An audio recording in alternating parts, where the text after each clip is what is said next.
Hello, everyone, and welcome back to another episode of Matrix Dialogues. In today's episode, I sit down with my friend JP, a former Marine, Ironman, and fellow U of H alumni. JP's story is about pushing the limits, both mental and physical, and finding purpose in every challenge. We talk about what the military taught him, why economic hardship became his greatest motivator, and how each painful lesson in endurance training has shaped his view on life. Throughout our conversation, JP shares insights on handling setbacks, finding purpose in faith, and staying grounded in a world dominated by social media. We even discuss how watching his parents endure economic hardship became a catalyst for growth, and why he believes true toughness is found in the balancing of empathy and resilience. This episode is for anyone looking to face life's challenges with a strong mind. Thank you for listening, and I hope you enjoy it.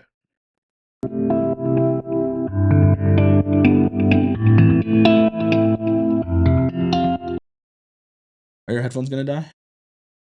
Okay. All right, here we go.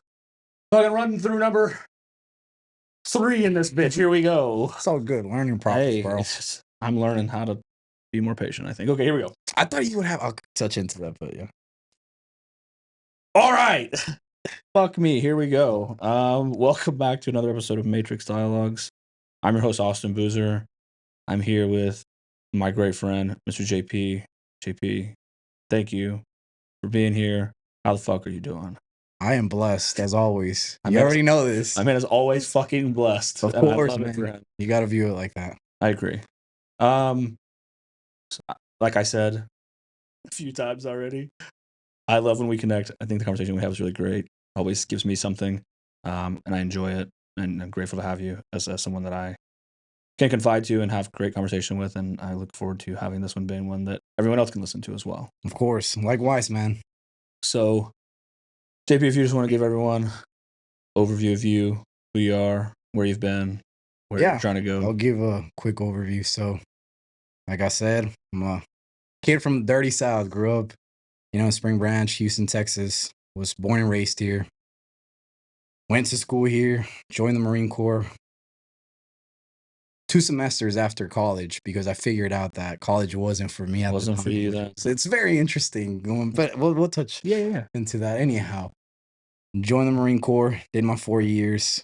Figured out how the system really works. Heck yeah. Inside, I was, told myself, F this, getting my knowledge and dipping out. Getting out. What'd you do in the Marines? I was a comm guy. I was a 21. Okay. Yeah, comm guy. I won't mention my first duty station only because F that place. You can say fuck that place, but we're good. Yeah, fuck that place. There we go. I'm going to get JP cussed. Trash. Leader fucking jib. It's all right. But you know how it goes. Anyhow, my second duty station, loved it, made great friends. Yeah. Shout out to Welcott, by the way.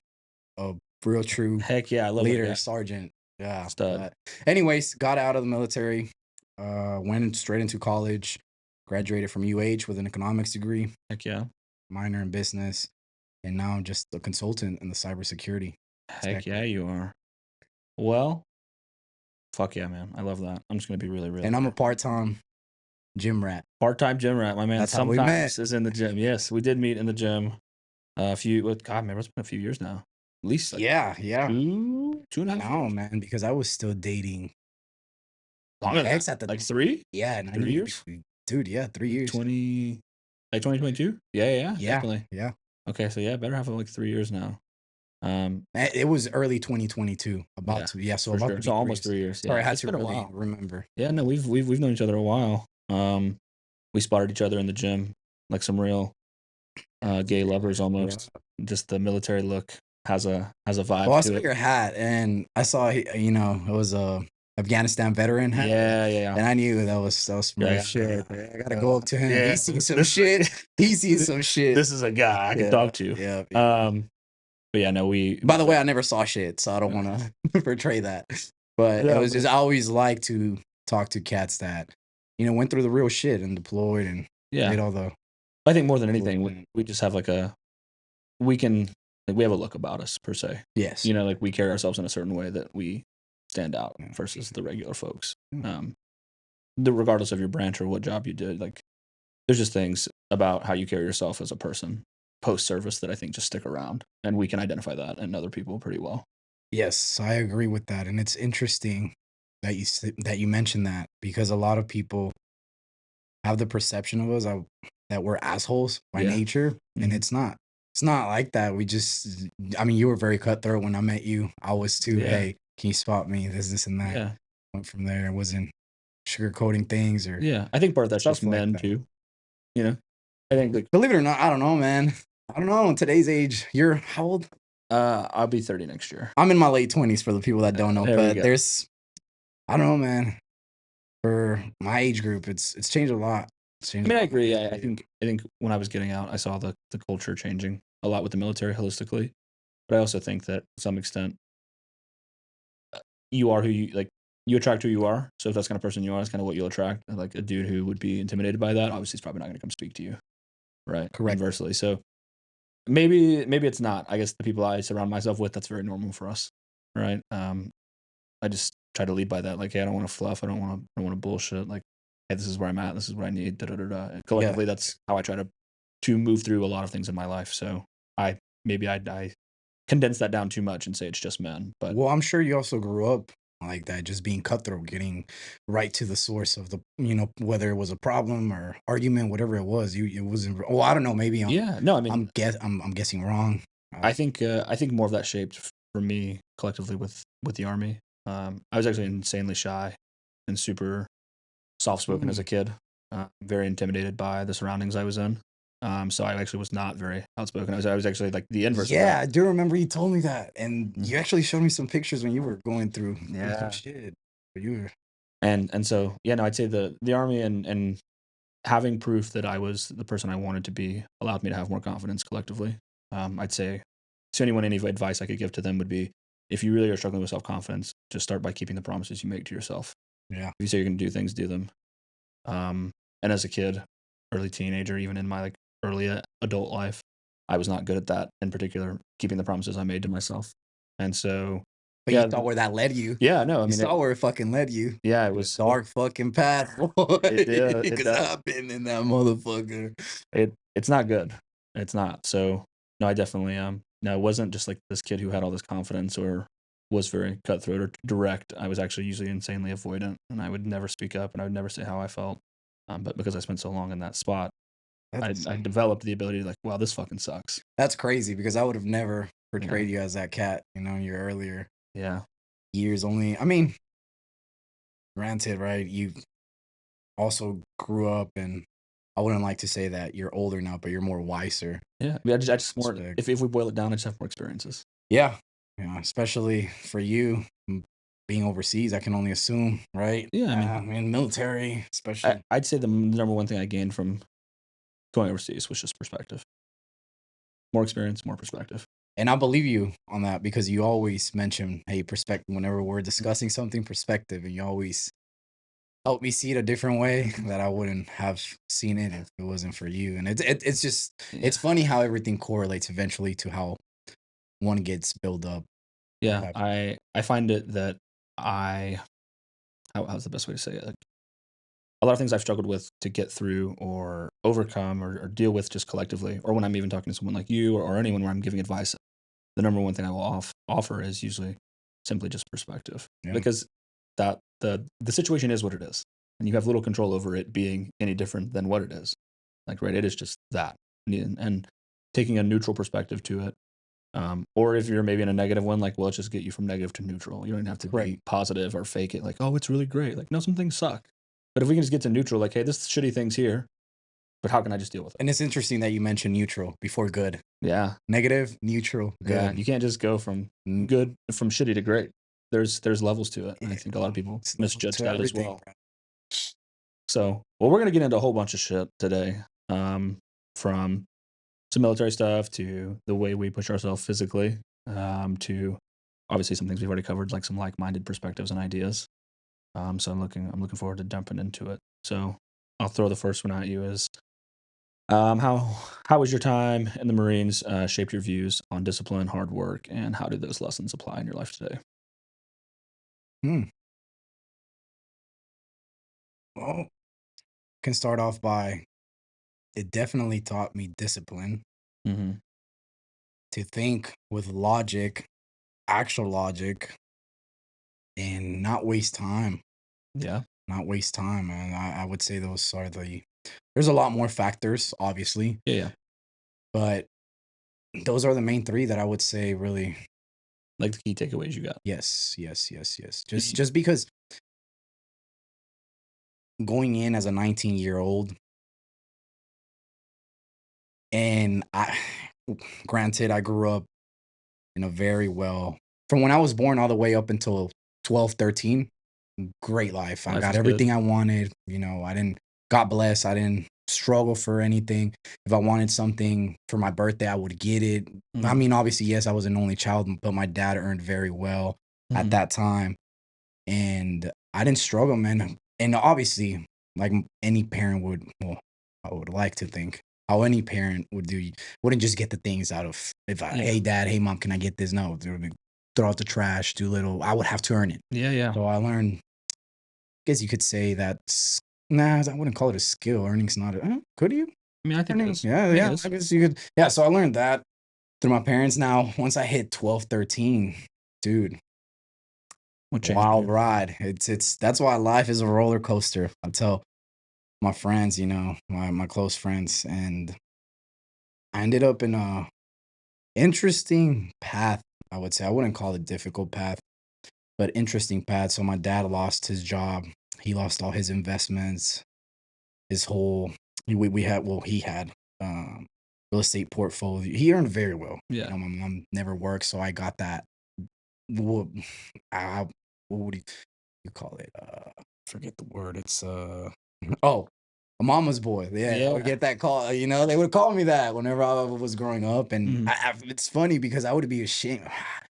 Back to whenever my dad lost everything. So he lost everything, and seeing that as a 12, 13-year-old, saw that my mom, sh as sad as it sounds, but it's a reality.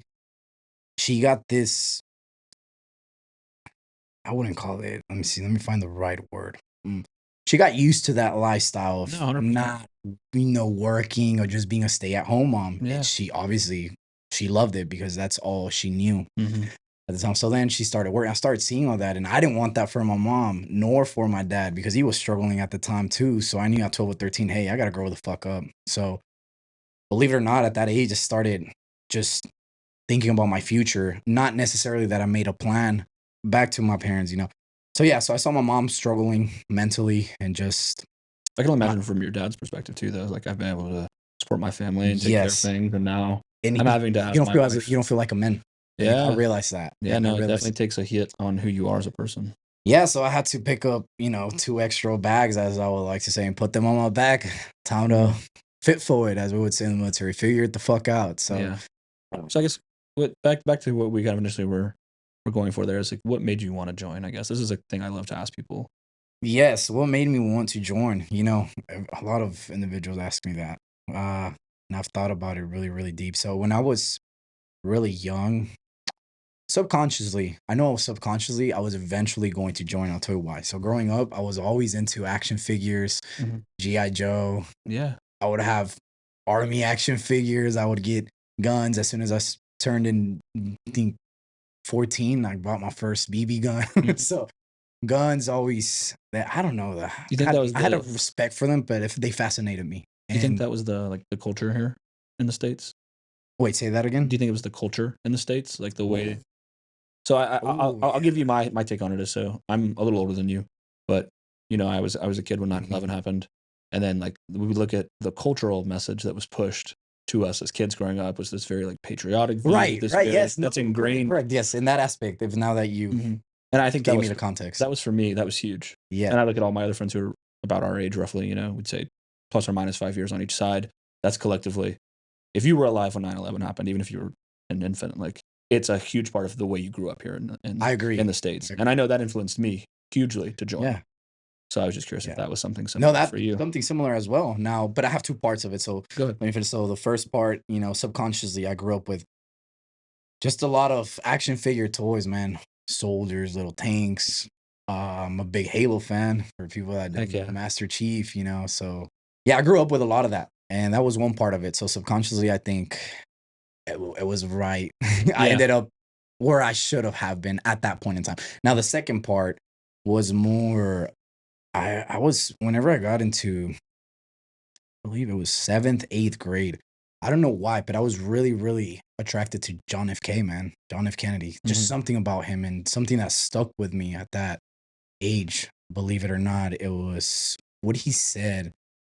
Ask not what your country can do for you, but what you can do for your country. So that's the second. Yeah. Interesting. That's your favorite. Mine too. And we can get into conspiracies too, but anyhow, that's a whole other spiel about, did he get... But anyways, back to the main point. Yeah. So subconsciously growing up with all those action figures and John F. Kennedy, man, that's what made me really join. And what you mentioned, the culture aspect, just having that view of a masculine man, perhaps I would say. Yeah. And that's what I wanted to be, oh shit, carrying a gun and looking all this shit's cool. Now, if you ask me, whenever you got to the military, was that what? So I was, fuck no. It's a whole other deal over there, It's funny though, man. But yeah, that's pretty much okay. And touching, you said the 3, going back to what I told, discipline. Yeah, I learned discipline, logic, and not to waste time. And discipline, logic, and not to waste time. So we can start off by discipline. Just culture shock, man. Whenever I first got there, it was very structured, very yes, no, not, I don't know. If you don't know, figure it the fuck out. That was the very first time that I realized, holy shit, FITFO, figure it the fuck out. That's what this really means. There ain't no, I don't know. Nah. It's either yes or no. So right away, from making my bed, dude, and just, I was a teenager. I didn't, dude, those little things didn't matter, but looking back is just, they make a huge impact in your life in regards to discipline and having a method of structure just at a early age as a young male.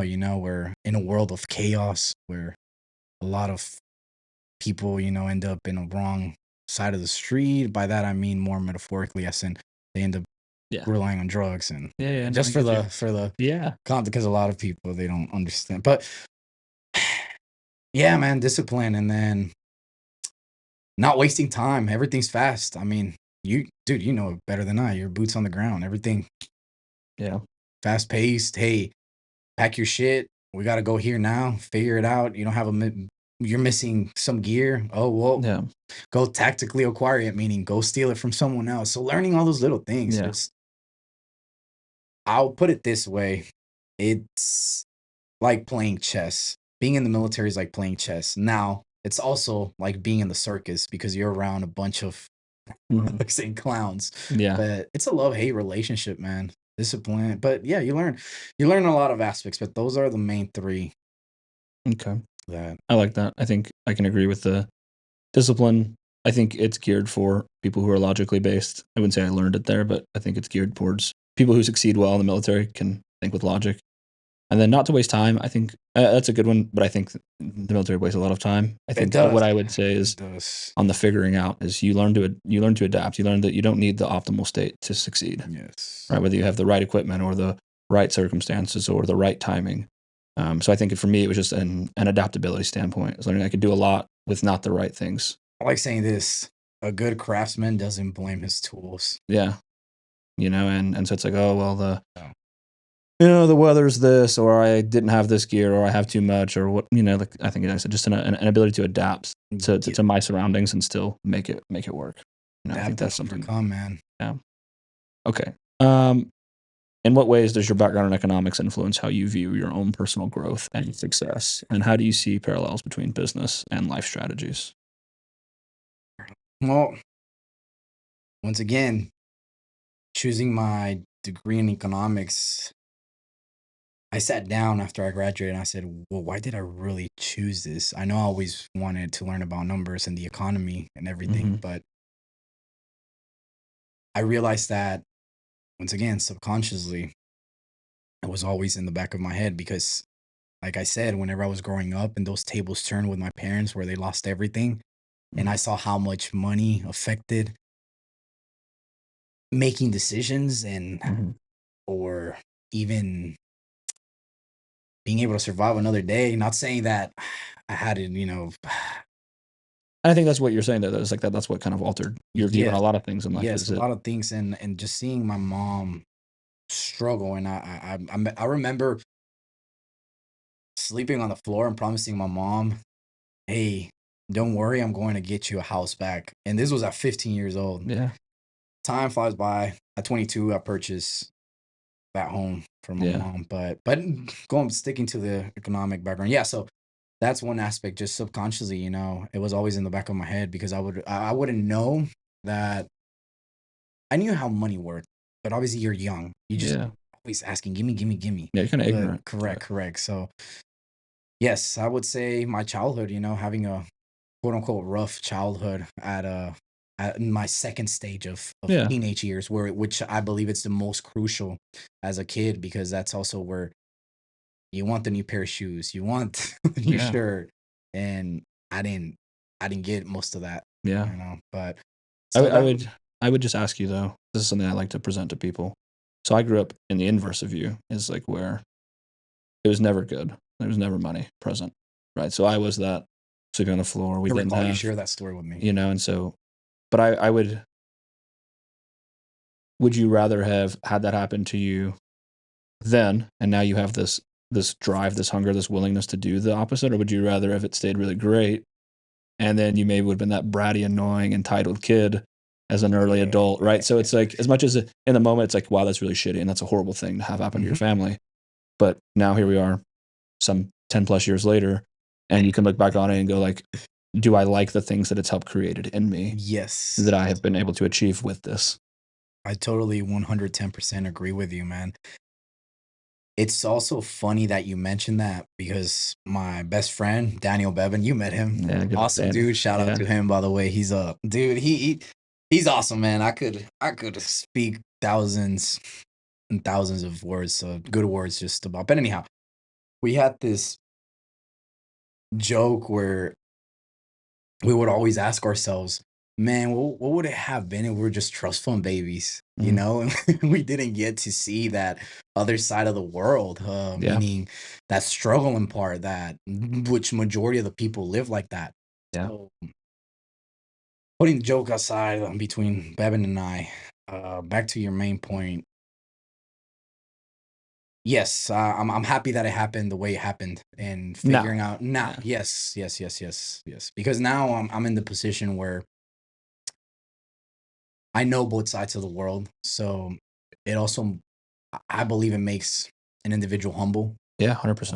humble, man. And it just wanting to give back as well. And not just saying give back because, you have all these cats that in the industry that make a lot of money and they always want to become, not become, but create NGOs, but they end up creating them for the wrong reasons. Not saying all of them, but most of them. Yeah. And for me, I legit, what we were discussing earlier is all these people focus on saving the world. Mm, Start by your community, man. Save yourself first. Get yourself out of that hole, so Yeah. then you can impact someone else. Yep. And yeah, that's always been me, man. So, well, not always. I grew to learn to be that way Yeah. because of what What you went through. I went through. Yeah. Correct. Like I said, I mean, I'll keep bringing it back to that because it's. I think it's so real for that, but it's just perspective. Yeah. You now have a perspective to be grateful, to have gratitude, to have an appreciation for the things that you do have now, while also simultaneously having this work ethic and drive and willingness to do hard things, because you know that on the other side of that will be things that provide that safety, that security, that comfort. Yeah. But you would know that if you hadn't had to experience Correct. losing the comfort you had initially. Right? And it goes back to what I told you earlier. Whenever I asked you, do a lot of people portray you as an asshole because of? Oh, But it's 100%, not, yeah. dude. It's not. You know what I mean? I promise you, 80% of the population, if they were to see you, they would, see a tatted up guy, yoked dude at the fucking gym. They'd be, oh, he's an asshole. I'm not going up to him. You Yeah. know, I'm pretty sure you get that. I mean, probably, yeah. That's probably perspective. I think someone asked me if I could change one perception of me, what would it be? And I would say that I feel things at a level that most people would be astonished by. Meaning, I'm insanely like I look like I'm this tough, calloused, strong individual, and I mean, Yeah. in some instances I am. But if I care about you, and in general, I feel things at an insanely deep level. I'm very like emotional, not to sound weak No, or gay, but correct. like I take things very personally, and they impact me greatly. Like words from someone I care about weigh on me heavily. They impact me a lot, and I would say that's one thing I would want people to, if I could change the perspective or perception of me, would be that. Well, Is that despite how I look, no, I agree. But if you were able to do that, don't you think we'd live in a better world?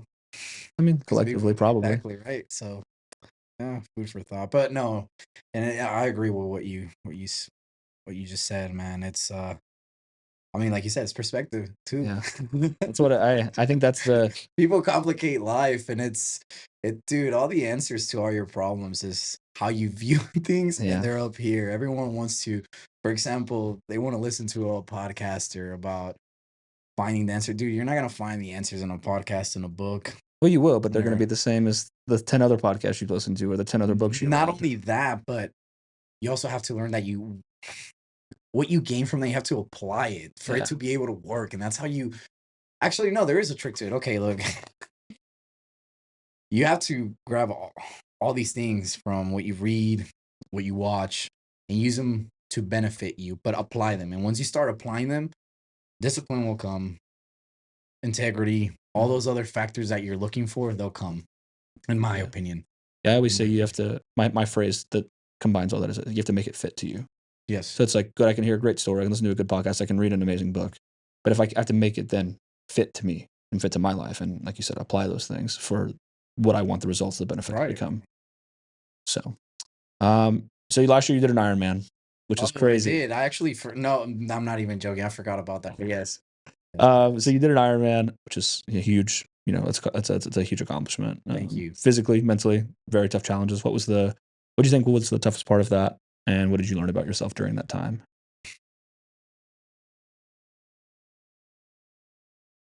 Toughest part, coming off that bike leg, man. Sitting that saddle time, because I cheese dicked my training when it came to the bike. You did hate the bike training. I told you. You remember did, how yeah. many fucking times I told you I fucking hate this shit. I hate hopping on the trainer. I hate Yeah. but saddle time is huge. But that's the thing that I learned. Yeah. I learned saddle time. Put in the fucking saddle time, boy. Yeah, you were on the bike for what, about 3 hours? 3:48. Yeah. 3:48. It was last year. I can't Yeah. But yes, 3:48. It's a long time. Total time was 6 hours and 50 something. Yeah. I believe. Yeah, I really wanted to do a sub 6. I took too long on my transitions, man. Yeah. But we discussed that. Yeah. We discussed that, and I learned from. I mean, I'm running another one now, December. Heck yeah. God willing. So I guess outside of the race, though. Oh, sorry. You also asked me. Sorry to interrupt you. Yeah, go ahead. You also asked me the second question, which was, what did you learn about yourself? Yeah, what did I learn about myself? Grit. Yeah, fucking grit, boy. Just grit. And for the people that don't know what grit is, well, what grit is for me, being able to just push through that fucking workout and just having heart, man. Just having pure heart, no matter, whenever we were discussing earlier before we started this at the table, when I told you, dude, my run, not yesterday, but some runs where I just feel cheese dicking them. But not grit is really finishing it, finishing the fucking run. Dude, you think I want to hold a 8-mile fucking pace for 4 miles? I mean, I know for a lot of folks that are runners, that's a little bit of miles. But for me, dude, I don't come from fucking running. I hated running. We discussed this in the middle. Dude, it's so funny that I even thought about signing up for a fucking Ironman, because after the military, I told myself I'm never fucking running again. Fuck that shit, bro. I think we all say that. That shit. Yeah. No, we do. You're right. And oh man, I'm sorry, I'm just getting flashbacks right now from all the stupid fucking shit. But no, yeah, I told myself, but it's funny how I ended up pretty much competing in an Ironman. But no, yeah, so the bike leg was the most challenging. I wouldn't say hard. I don't like using the word hard, but challenging. Challenging. I think for me, a big thing I grew to do this year, that I'll share with you, is just because of what you said there at the end, is I'm not afraid to call things what they are. Like, running is hard. It's not easy. An Ironman is hard. It's not easy. If it was, everyone would be fucking knocking them out. I haven't done one, right? And I've run thousands of miles. It's still fucking hard. right? So I think in that really allowed me, I learned that, because again, this is the perspective component, is like, it's just that, Right. right? So it doesn't mean anything else. Like, it's like a rock, right? Yes. It's what's the right word? Like, its toughness, its hardness isn't changed by how I come to it, right? But it can feel like it's harder than it is if I come to it with a negative perception to it. Correct. So I started giving myself the ability to say, like, hey, I'm pursuing something that's hard. I'm doing a hard thing. It's supposed to feel like shit right now. Yeah. Right. So like, I don't need to, like, it's one thing to tell one lie, like, this isn't hard. Yeah, it is. I know it is. Because if it wasn't hard, then everyone would do it. So Yeah, no, it's interesting that you explain. Sorry, keep going out. You're not done. Sorry. Yeah. But then, like, the second thing is, like, to say, like, oh, I don't feel bad. It's like, no, like, I do feel bad. But then, like, if I can give myself that, well, why do I feel bad? Well, because I'm doing this hard thing. Like, all right, great. Yeah. The work still has to get done. Didn't mean that things still didn't get done, that the work wasn't still required. But it gave me this, like, when you're in a, like, thing, same thing. I think the military is holistic at establishing this in our minds. And I think it happens subconsciously over time. You maybe never realized it. But it's like, when you're in the field and you're fucking getting rained on and it sucks, it's like, it's a hard thing. Like, it's shitty and you're not having a good time. But, like, the acceptance of it allows you to continue to push it. And that's what builds grit too. Resilience. Yeah, same thing. Same thing. So, but I see your perspective. Now, for me, I'll be honest, and this is, people are probably going to think, dude, what do you mean you think like that? Look, it's all right. Dude, for me, it was all these things that whenever people use the word, and how you mentioned that you like calling things for what they are. But for me, it's not, I genuinely don't see it as hard. I see it as challenging. Okay. Now, I do get the hard part, coming from a really crushing workout where you're just, dang, this was hard, but I got through it. Now, I get the word in that context. But for me, and the context as, dude, I signed up for that Ironman. So I had just broke up my ex, and I just figured, hey, instead of using this energy to go into a dark path and depression, why don't I apply it for something good? Yeah. Which is another for thought, for the people out there going through shit. Find something hard to do, and you'll use that bad mentality space and that bad energy that you were going to put into going to depression mode, missing your ex or whatever the fuck it was, into something that's going to make you better. Yeah. I don't know. I agree. Yeah. But back to the hard and challenge word. So that seems like something I can do. That's not. Yeah. That's not hard. That's challenging, but I know I can get through it. Yeah. So, but that's always how I viewed a lot of things, believe it or not, man, in life, that they were just challenging. That's just life. It's supposed to be hard. Life's supposed to be hard. Sorry to break it to you, but life's hard. If it was easy, it wouldn't mean anything. And also, if it was easy, how fun would, getting through the bad days be? Yeah. And then without it just bad days, there's no good days. And without the good days, there's no bad days. Nothing lasts forever, the good or the bad. Yeah. Enjoy them. Enjoy the good times when they're present. Don't go looking for the bad. They'll come find you again. Sorry, I went off the loop. No, you're good. There, but so other than like the actual saddle time that you said in the race collectively, what would you think was the hardest part of like the training? Dude, the fucking bike, bro. Just the bike. Dude, the running part. And a lot of people, whenever I speak to them, believe it or not, majority of them, they always tell me it's the running part for them. Don't get me wrong. Well, yes, it was challenging. It sucks trying to increase your VO2 max, but the biking, the training for especially in Houston with the heat, humidity, you got to wake up at 04, boy. Yeah. If you're training for that 4-hour bike leg, because it's, I was putting in at least 25 plus hours just in training, from swimming to biking to running. But the hardest part was, do you fatigue bad in your quad? I do on bike. Dude, I do. So I think that's why I hate it too. The hardest part coming off that bike. Yeah. As soon as I stepped down, I just felt like they just wiggly. That jello feel. Having to put on your shoes and then just try and run after. I had on clouds. Fuck them. I told you I dislike them. I know a lot of people are going to disagree with me, but fuck on cloud. I'm sticking to Nike. That's just my opinion. Yeah, I just have learned that with me, and as I look to potentially do an Ironman maybe in the next year or so. You got to do it, man. I told you. I want to. For me, it would be the swimming. What are you afraid of? What are you afraid of the most? Swimming, right? Yeah, I wouldn't say I'm afraid. I wouldn't say afraid. It's what I'm the worst at. It's my weakest component. Your weakest link. Yeah. and that's how it starts, right? So that's what I guess drives you drain it because you won't win. Yeah, that's what I guess creates the intimidation factor for me. Is knowing I I'd told be you, man, we'll get pool time. I Yeah. legit told. Do I not text you? Yeah, no, you do. Yeah. No, I'm not saying you do. I'm just saying like I can be honest with myself on knowing that that's what it is for me. But I can say that like I was just curious on the bike component for you because like I said for me, my quads fatigue so rapidly. Like some people have just like some insanely resilient quads. You know, you see those dudes with like the fucking 35, 40-inch quads. They look insane. Not me. I mean, I got good quads, but I fatigue so fast. Yeah, man. Like I get 20-ish miles in on a bike on a biking session, and I'm like, fuck this. Like I'm shot. Dude, I feel you because I'm the same way. No matter. But I could run all day. Yeah, running. But and back to the biking, dude. I feel the same way in quads. Sorry, I'm just thinking about the pain. I can actually just think about it right now. Just like burns. Dude, it just also being on a trainer because how I mentioned that biking in Houston sucks. You have a lot of asshole drivers. Even if almost got hit with the side mirror from the truck. And dude, this asshole. Granted, I was on the road, whatever, but I was on the very far right side, almost hitting the fucking sidewalk, you know? Yeah. And this dude, you have 2 lanes, you could have at least moved. It was 5 a.m. Heck no, this dude just passes by me and almost hits me. I'm not like a dude. Yeah. What the fuck, bro? So, yeah, biking here sucks, man. That's why I believe I also dislike that part of it.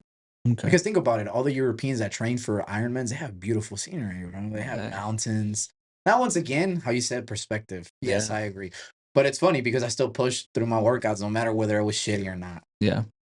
So as you're right now prepping for a full marathon, how does your mindset shift compared to what you did for the Ironman? Well, for beginner, sorry. I was saying, are there similarities in how you're preparing? Well, for beginners, I don't got a fucking bike.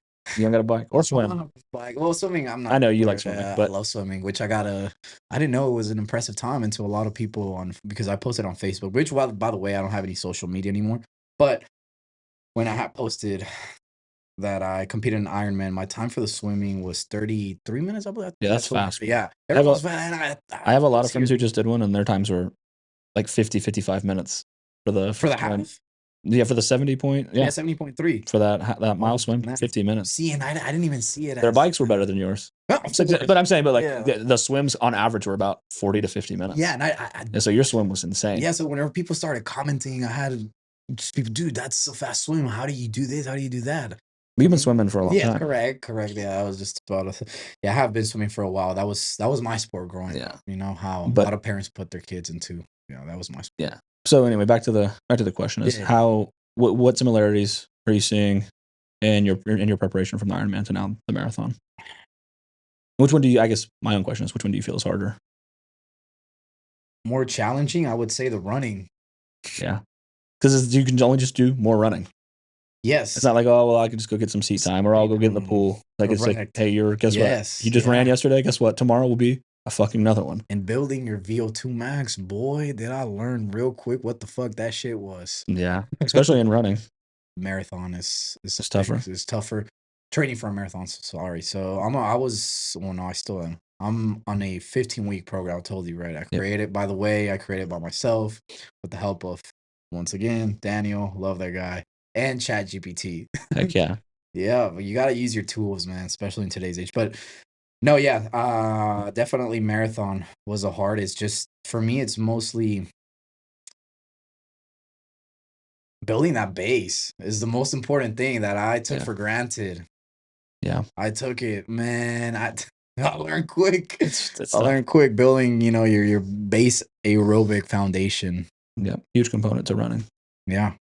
I think, and also the difference that you'll see is like biking is a run essentially. Okay, let me backtrack that. Running is the highest taxing form of energy on the body.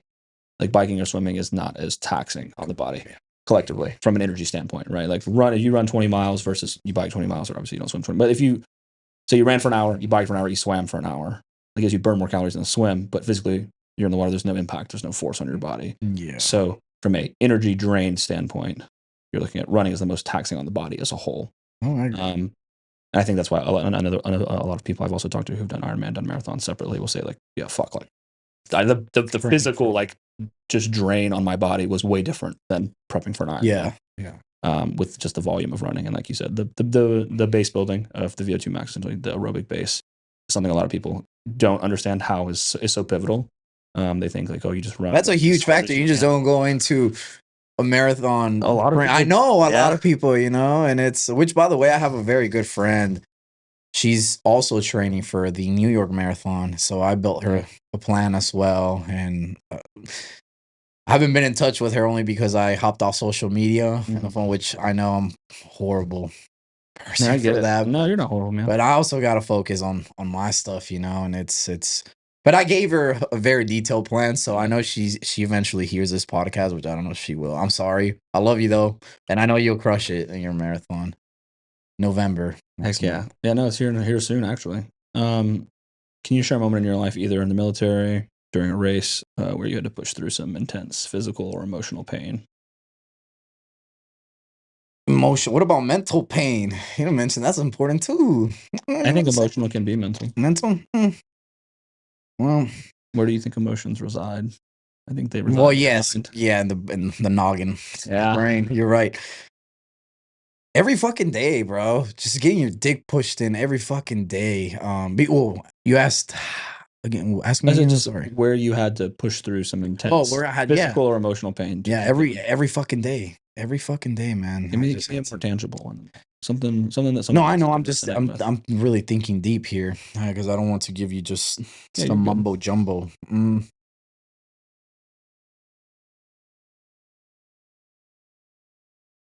We talk about maybe that time on the bike.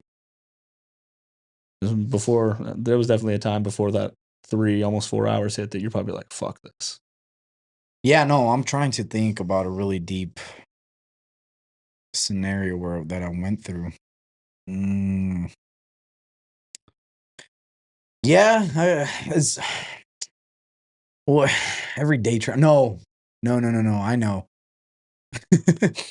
Last week, with my 18-mile run, I didn't even finish my 18-mile run. I only finished 16, and then I ran 2 miles Sunday because that day is where I really felt just my dick getting pushed in. Yeah. Fuck this. You think that's just I asked you earlier, but a culmination of like fatigue. I mean, you're towards the end of your the highest volume's over, so you're just coming off the highest volume week. So kind of. That's true. Yeah. Also, there was a lot of factors. I had shitty sleep that week too. Yeah, I get it. That's on me. So no, yeah. Well, how did you push through to like what was the? So like for me, honestly, for me it was. I just gotta get this shit over with, dude. Why am I prolonging this? If I'm being honest with you, I can't sit in here and think about there's a philosophical reason why. No, it's just that's why I love Nike a lot. There's what they say, just do it. Yeah. Just fucking do it. It's that simple. I know people are gonna think that I'm crazy. I'm sorry, I don't have a fucking answer that you're looking for. It's just fucking do it, bro. Yeah. I mean, you know me pretty well. I'm not gonna sit here and tell you, I did this. No, I just fucking. I think for me, things like, it doesn't have to be super stoic or anything. I think just collectively, because it's something everyone has felt, right? Like everyone's had the want to quit. So it's some capacity. Yes. It's whether you did it or not. Okay.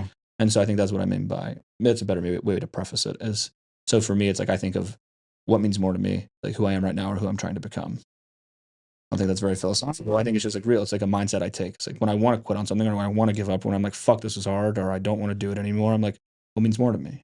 Who I am right now or the version of me I'm trying to become. Yes. So it's like little things like that I'll reframe to myself. Like, this is why we're doing this thing. This is why we're putting ourselves in this uncomfortable position right now.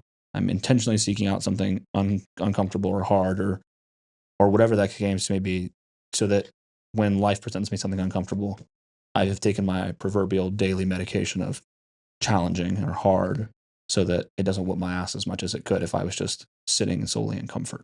Yeah. Okay. Well, in that aspect, yeah, I would say for me, it's more if I do something hard, I know that there's only one outcome on the other side of doing something hard, and that's learning a very good lesson that, hey, I can get through no matter how shitty I perform in my workouts or whatever I did. I finished it. So now every time I have a bad day, that's something that I can rely on for, say I had a shitty workout, right? Mhm.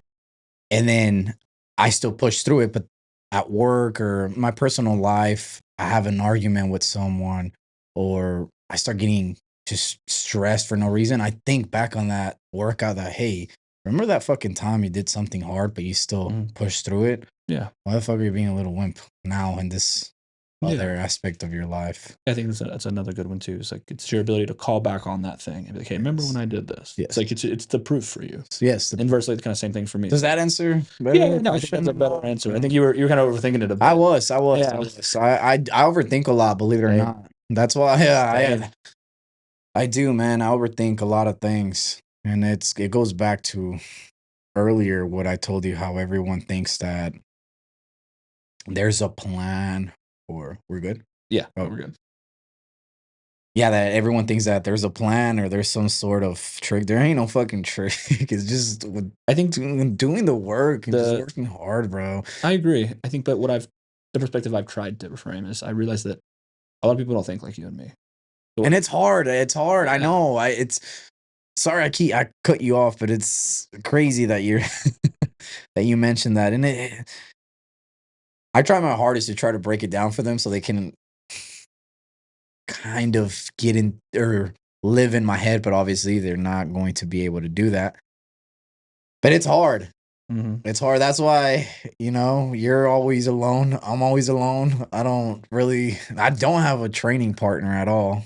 Yeah. Just because a lot of people don't understand what really goes in my head or the way I'm thinking. And a lot of people might say, well, you're probably not explaining yourself. Trust me. I Barney style it.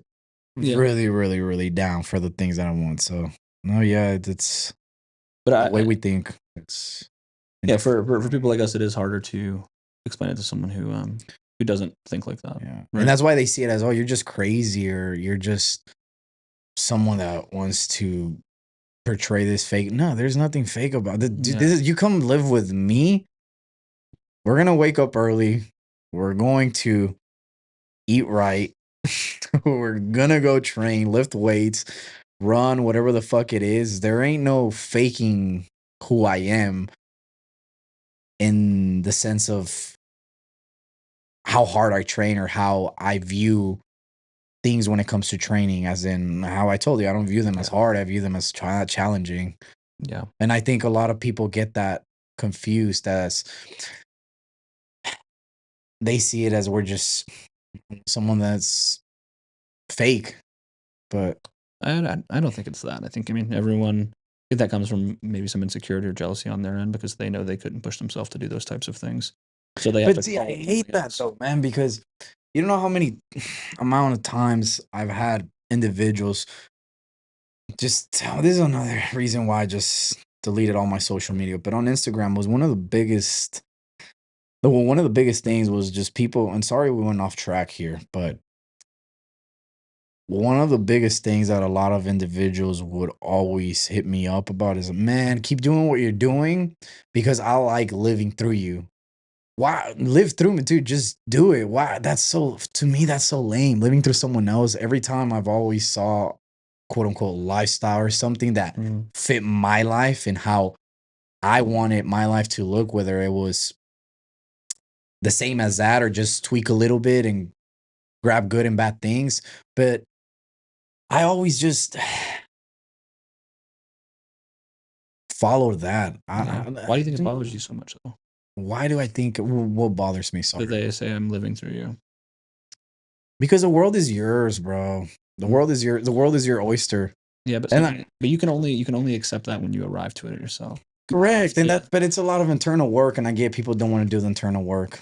And this is why I believe that you should be really big into the spiritual aspect of life. And for example, me, I don't believe in religion. I know this might be very controversial. Now, yes, I do go to a Christian church only because I like how they talk out of the scripture.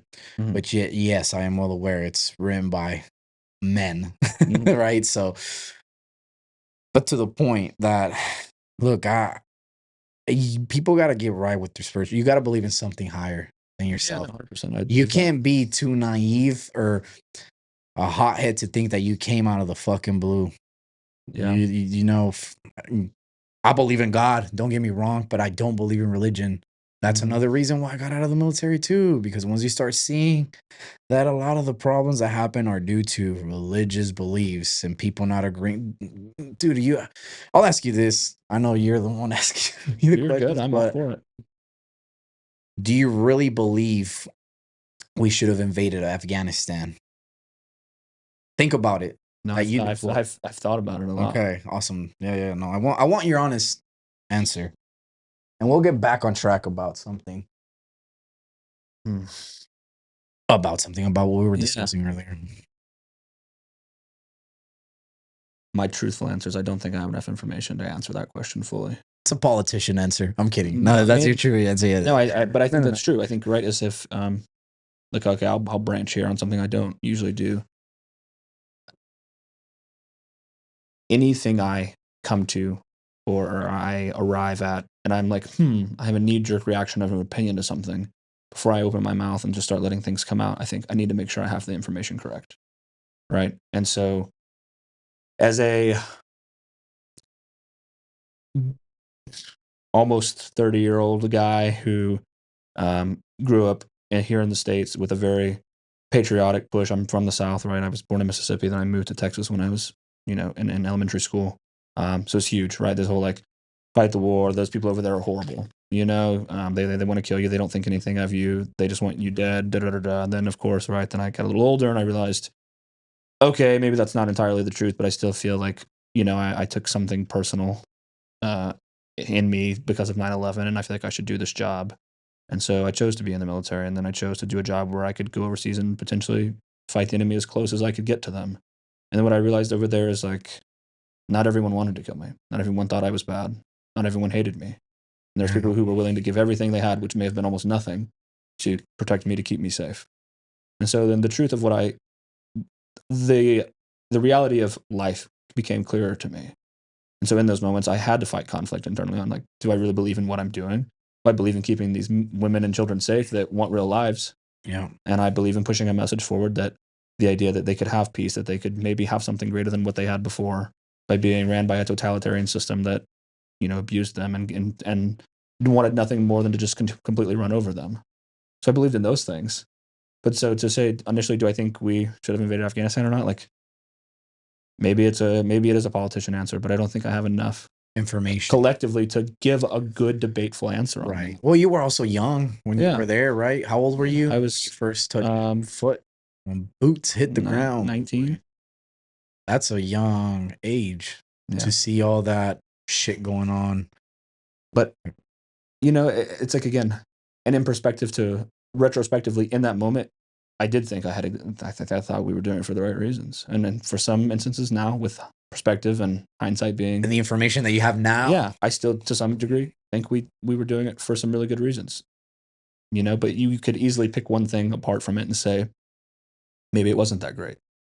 Maybe it was a mistake, right? Because what you have now, the perspective, the knowledge, the view you have on looking back on it, could be different. I think the comparison and correlative nature to Afghanistan and Vietnam are like staggering.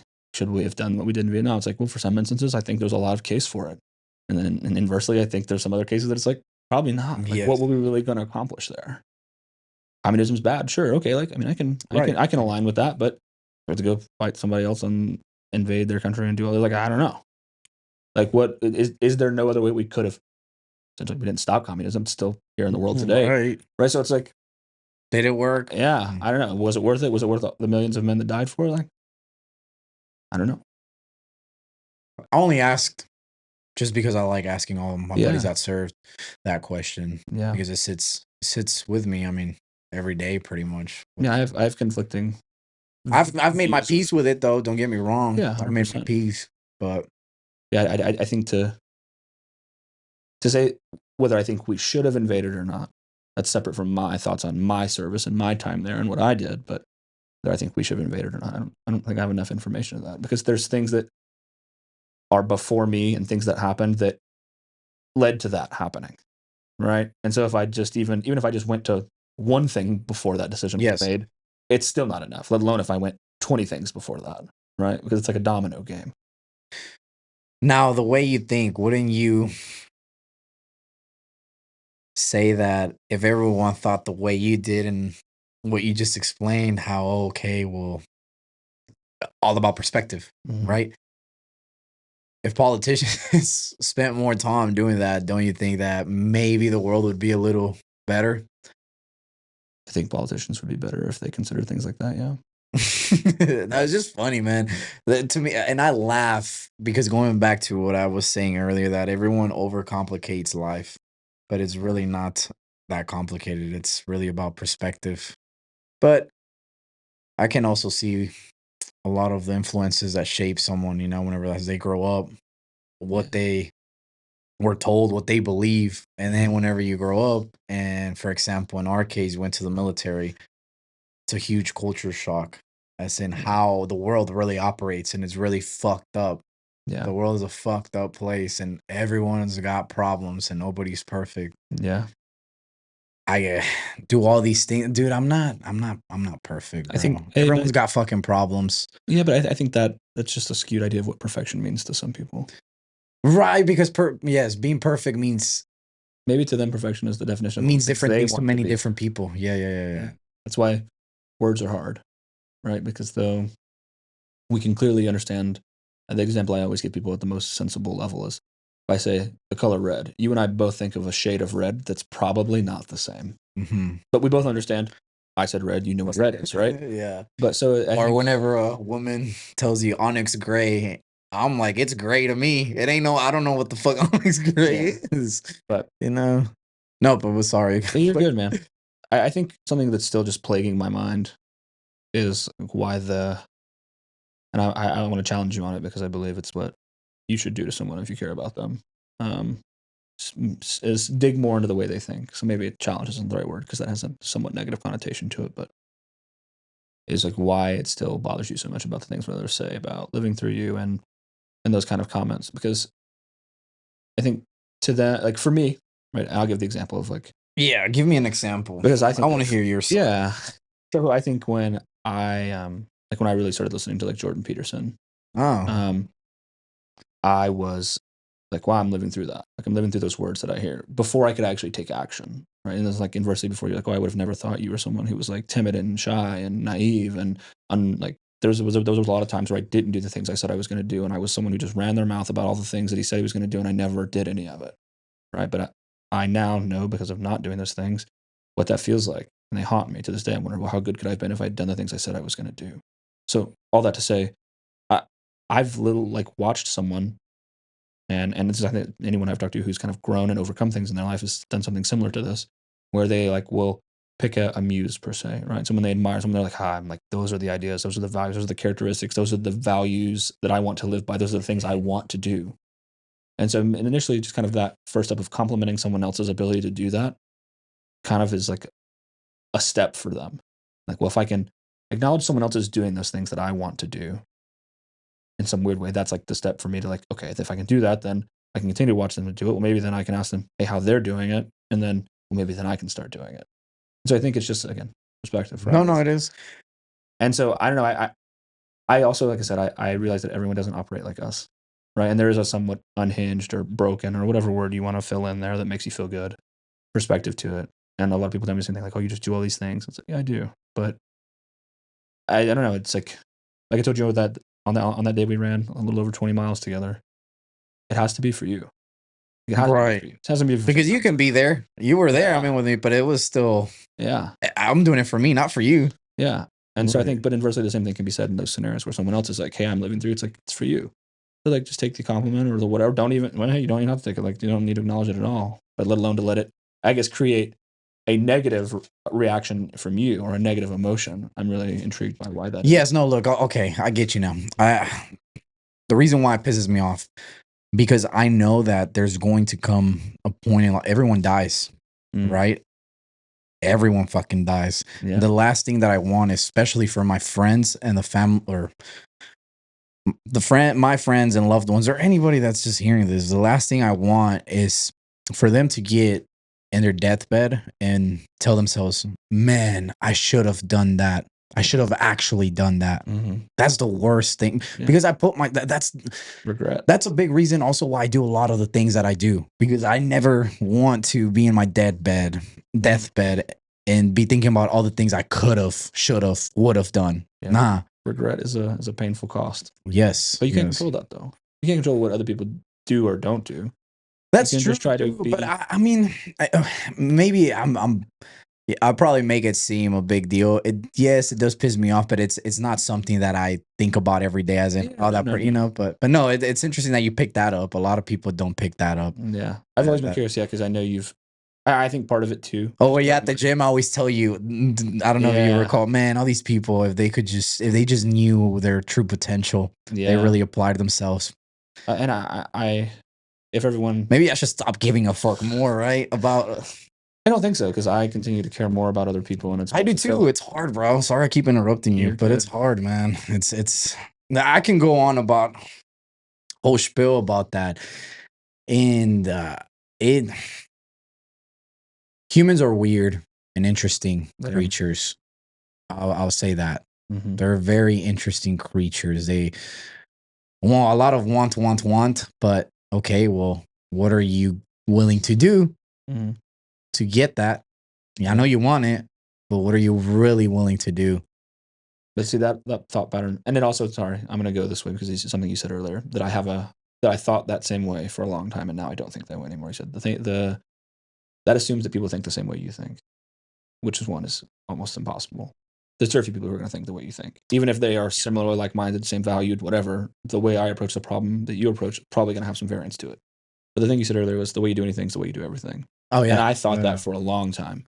Like, I really did. I was like, if you're not committed to the gym and hardworking, then you're going to be lazy in your career and you're going to be whatever. Again, that's thinking that they prioritize, and their hierarchy of what's important to me in my life is the same as mine. Yes. And it's not. Some people really care a lot about their career, but they really don't care about their physical health. Correct. That doesn't mean they can't be great at their job. No, yeah. And so it's like, when I really started to like really attack that theory, I was like, wait, that's actually bullshit. That's not real. That's me projecting my values. If you care about these things in the exact same order as me, you care about physical health, your career, your relationship with your friends, and it looks the exact same. So then if I push that on you and go, it doesn't fit. See, how you do things, how you do everything. It's like, no, it actually doesn't fit. Yes, because everyone's different. Yeah. Too. What's number one to me and maybe not isn't number 50 to them. Right? So it's like, it doesn't work. No, that's something good that I can take away from that, but mentioning what I told you about how you do one thing is how you do everything. I thought about that too at a very early age, man. But I don't know why, because I get what you're trying to say, that why does it bother me so much that other people? Yeah, man, it just bothers me not knowing that they have so much more potential. And yes, I do also see how you explained it, that what might be my priority is not going to be their priority. For example, me is fitness, and I just want to be able to outlive all my enemies, honestly. I think, and don't get me wrong, career is important too. And a lot of people, I also understand that a lot of people don't have. I'm in a very blessed spot where I'm able to do the things that I do at my own time, at my own pace, and be on my own schedule. And I mean that.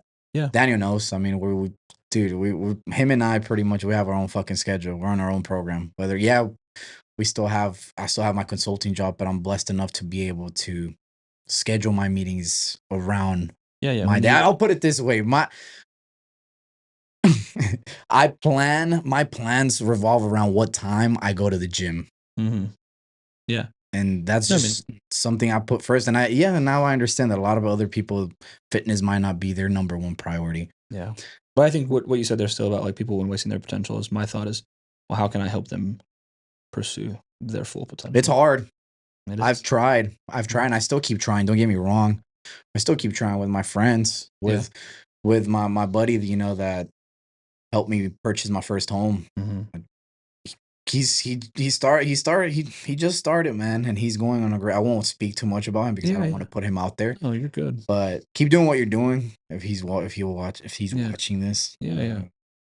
no, I do try. I do try going back to try to give back. I mean, how I told you, you want to make a change. Where does it start? Your community, your friends, your mom. Yeah.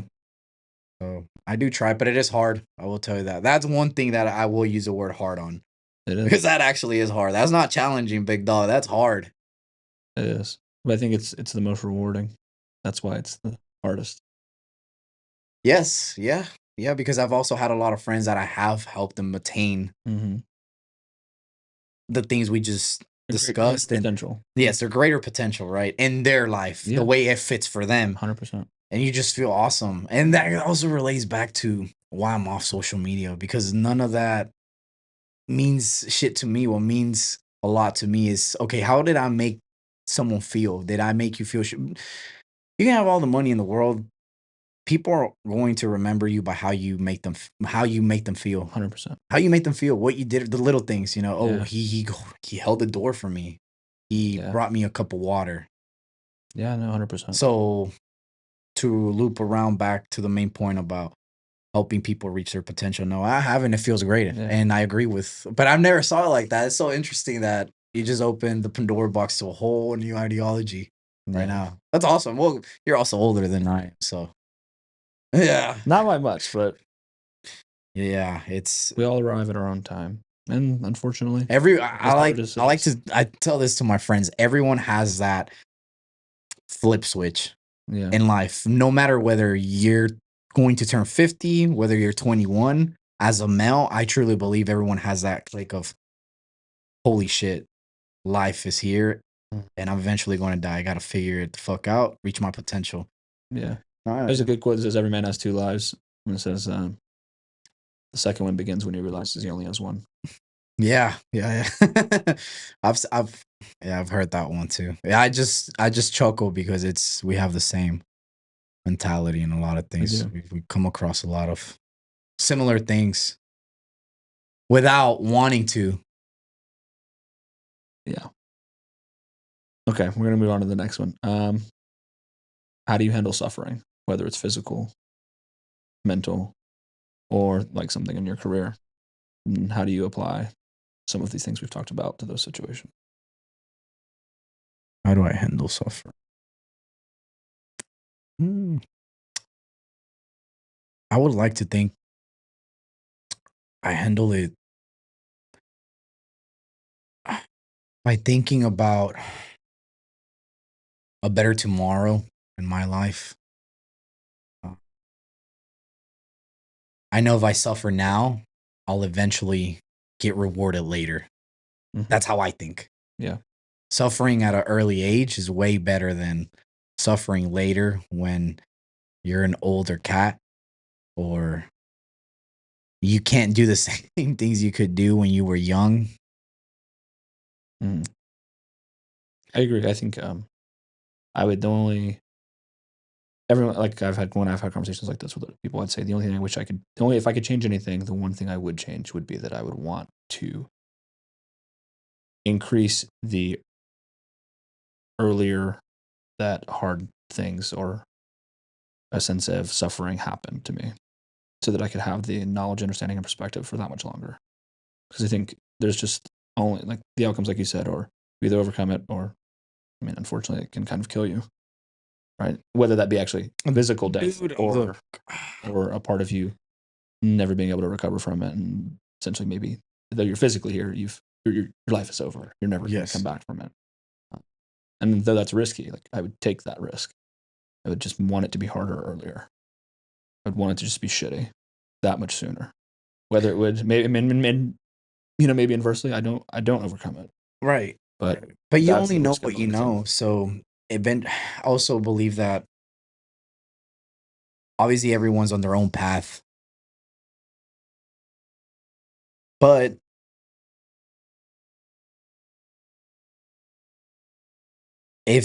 how I told you that if you suffer now, eventually you'll get rewarded later. 100%. And yes, how you mentioned that if I was to I'm trying to give you a good answer here because Okay. I don't want to just give you an out of the blue answer. It comes down to laziness too, man. Honestly, a lot of people don't, they get scared of the word suffer as well. Suffering, right? You know, maybe this is a little bit out of topic, but when I first encountered suffering was through religion. I grew up Catholic, right? Yeah. And what do you learn? God suffers. But well, guess what? Jesus suffered for us. And eventually look at all the great things that came about it, right? So I look at it that way. So I suffer, great things are going to come. Now, Yeah. how I said, I don't believe in religion anymore, but that was a very first Your first foundation of what suffering really was. And that, I think suffering is a necessary cost to success. it is. It is. You You don't can't. learn. How else are you going to learn? You're not going to learn by everything being perfect, right? Mhm. You got to hurt a little bit. You got to go through that hurt. Same thing with whenever you come back from a broken relationship, whether your ex broke your heart or whatever it is. Hey, Yeah. what do you? Maybe you're better because of it. Yeah. I never saw it like that, but yeah, that's true. That's true. I think I'll give you an example that's a lot more raw and real than that. Is in the space I'm in now. There's no way I become the person I am now unless I face some very horrible things, unless I lose some very close friends, unless I almost kill myself, unless I battle depression. Like, I don't become this person I am now. Yes. Now in those moments, it's like, wow, this fucking sucks and this is horrible. Sure, but it's like what I said to you earlier with the, having that happen in your teenage time shaped a lot of things that are now really good for you. Correct. Although that was shitty in the moment, if you can look back on it and go like, I always say you're like 10 whys away from figuring out your whole life. Why am I so determined? Why am I so driven? Why am I so hungry for more success? It's like, well, ask 10 whys and you'll find out. Well, yeah, my mom, dude. How I told you, I was seeing my mom suffer too. I don't want that for her. So, but like I said, I think that it's just you have to endure the suffering in order to become who you are. Of course, but a lot of people don't want to suffer, especially in today's age. I mean, but if you look at the basic way our brains work in human psychology, like our path of how we want to live is taking the path of least resistance. It's normal. Like there's nothing wrong. It's human. It's human. It's human of you. Human. So it's like the fact that that's what you want to do. For anyone listening, like there's nothing wrong with you. That you want the easy way. That you want what's comfortable. Good. You're a normal person. Your brain works like it's supposed to. Yes. Because I'm pretty sure you have those ideas all the time. Oh, dude. Whenever I would do you want to do the workout? No, but you have to go through it because eventually on the other side there's greatness. And I know everyone beats up on this. This is why I don't talk a lot about fitness and just personal life, because how I told you, dude, everyone has the answers to all their fucking problems. It's all up here. You just got to be willing to really dig deep, sit back with yourself, be alone for a majority of time. Put the horse blinders on, as I like to say. Fuck your friends, fuck your family. You're going through all this shit right now, dude. Make time for yourself. And I actually mean that. Fuck your friends for a little bit, fuck your family for a little bit. They all understand. Like I said, you can't help them out if you're not going to get out of your fucking hole, right? Mm-hmm. You got to get out of the fucking hole yourself. And a lot of people don't. I get it because it took me years to. This is why I told you at the very beginning of this podcast that the spiritual is the big thing that a lot of. If there's any sort of advice I could give anybody, and I know we were talking about suffering, but I went off tangent a little bit. Dude, if there's any sort of advice I could give someone is open up your mind to the spiritual world and really, now be careful, obviously. Think about yourself as a pendulum. You don't want to swing, and I'm not talking about politics here right now, but your pendulum, you don't want to swing too left nor too right. You want to know when to cross that straight line, right? And by not swinging too left or too right, I mean more as in, let's say someone that smokes pot, right? We know the great benefits that pot has. But if the individual doesn't have the pure research or didn't do the work by themselves to figure out, hey, cannabis actually helps out with a lot of things, they just use it for the bad things, right? That's when your pendulum left. Now, also there's the other side of people that, hey, it's horrible. They cancel out all the factors that the beneficial factors. Now that's when your pendulum's really right. So you got to know, hey, know both sides of it, and then be able to pick and choose what you believe is right and wrong. Now I know it's then you're treading with very, very, very dangerous waters, because it goes back again to what we mentioned about mentality, right? And being able to just grasp what's right from wrong. Yeah. It's hard, man. It's hard. And the spiritual helps you out a lot. Just believing in a higher power than yourself. Sit down by your fucking self and really think, hey, what do I want out of life? Dude, if you ask me, hey, what do you have planned? Did you ever plan your life? I'll be straight up with you. No, bro, I didn't plan my fucking life. But guess what? I knew an idea of what I fucking wanted. I know you did too, right? You want the great things in life. You want all these good things. You came across very successful people. You saw what it took to get there, and it's working hard. And a lot of people think, hey, working hard is just a word that they're throwing. No, dude, it is. It's an actual thing. It's working fucking hard. Is waking up early, having, whether you still have a job, whether you still have kids, whether you, and granted, I don't have kids, so I can't speak on that. I'm just speaking in You're good. what I've lived through, you know? Yeah. I don't want a lot of people to think that, hey, this dude doesn't know what he's talking about because he doesn't have kids. He's not married. I know, I get it. I'm single. I have a lot of free time. But once again, I use that time for the good, because I'm not swinging my pendulum left nor all the way right. Does that, maybe, I don't know, does that help you understand a little bit how my brain works? Definitely. I mean, I think perhaps essentially no matter what position you're in with life, and whether there's children or marriage, I think I always tell people, it's like, you always have time for what you make time for. Yeah. Spiritual. Make time for the spiritual. Yeah. And whether that is the gym, spiritual.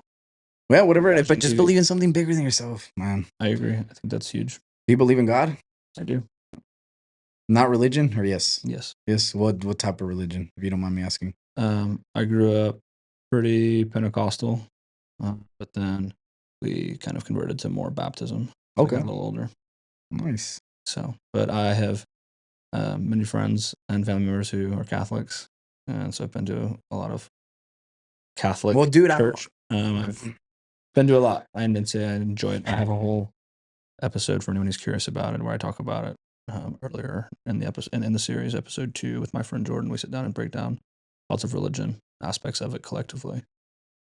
That's awesome, man. Yeah, God bless. Bible verses, and I call them like like underlying or unconditional truths of life, and I think we see those throughout scriptures, and we apply them to many aspects of our life. And again, I think if, what you said, you do believe in God, is that he's pretty great at what he does. So if you really wanted to make sure the right words got conveyed, I think you could kind of manage that. So and I think that's a really good Pandora box for me to open up, for sure. But I agree with you, though, that collectively all religions have some structure of the same ideology. There's creation, there's death, there's the life in between. And what happens before and post, depending on what you think and or what your religion is, that may be different. And then there's these guiding principles, right? The way to live life. That's the word I call them. The foundational truths, right? The way to live life, to be kind, to be humble, to tell the truth, to, like do for others as they would do for you. Like these kind of ideas that we want to live by. Yes, and I get the religion part, and I'm not saying it's bad. I think it's great to have religion in the way that the West portrays it, or anywhere in the world, because it's structured. Say again? Anything can be made something bad. Yes, it's true.